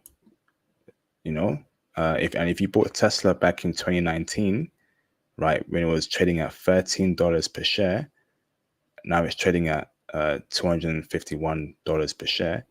Huge profits, huge profits. Awesome. So again, reach out to me. Okay, if you have any sort of financial advice, you want to give advice to brothers, I'm happy to do a live stream with you. You know, I want to help out as much brothers as possible. Okay. No one is as genuine as me in this Passport Bros community. Okay. No one is as genuine as myself in this Passport Bros community. All right. So if you have any sort of advice you want to share, brothers, including you, Stock King and Get Busy Drizzy, you know, feel free to reach out to me on IG to share info with brothers, crypto, stocks, having passive income. You do great. All right. So have a great week ahead, brothers. It's a Monday over there in America. It's Tuesday over here. We got some more content coming this week. It's going to be a crazy week. I tell you that, brothers. Join the Patreon. The Patreon is something that you should be a part of to support and, of course, get extra intel about traveling, more about different things. Be a part of the international passport ecosystem. Okay. Thank you very much, brothers. And I'll see you, brothers, on the next video. Peace out. Thank you. Stock King, just send me a DM on IG, bro. Send me a DM on IG. Okay. Here's my IG in the live stream chat. There you go, bro. Okay. There's my IG. So if you want to reach out to me, you want to come on the channels, speak about a country, your travels, speak about anything, reach out to me, bruv. Reach out to me. All right. So I've got a super chat here. Shout out to Borders Are Traveling the World for the $499 super chat. Thank you, bro, for the support. When is Theo's next class? What can we do while we wait for his next class? What should we be studying? That's a great question, bro. Theo's dropped off. So Theo's class, as far as I'm aware, and Theo, correct me if I'm wrong, brother, in the live stream chat, Theo's next class will be next year. It'll be sometime next year. He'll be taking in new students. What should you be studying? I would say, boys are traveling. Why don't you book a consultation with me? Okay. Book a consultation with me. Okay, brother. Here's my my link here, because it all depends as to what field works for you, bro. So I can help you out with that. Book your IT consultation with me, half an hour, 1 hour, whatever works with you. Or you can get on my Patreon Platinum tier and get onto my IT mentorship program. Okay. Me and Theo are doing great things for the brothers, getting brothers into IT, helping brothers out. I mean, the world is your oyster. Only you can, you know, change your lives, man. So if you're serious about getting into IT, get on the Patreon, join the Platinum tier or the IP Lightning tier for the IP IT mentorship program. Okay. I am so looking forward to taking on new mentees before I end the year. Okay, before the year ends in roughly 2 months, the year ends. I definitely want to take on more mentees. Okay, so let's get it cracking, man. So thank you, brothers. Have a nice week ahead, brothers. Okay, and I'll see you, brothers, yeah, on the next video. Peace out, brothers. Thank you so very much.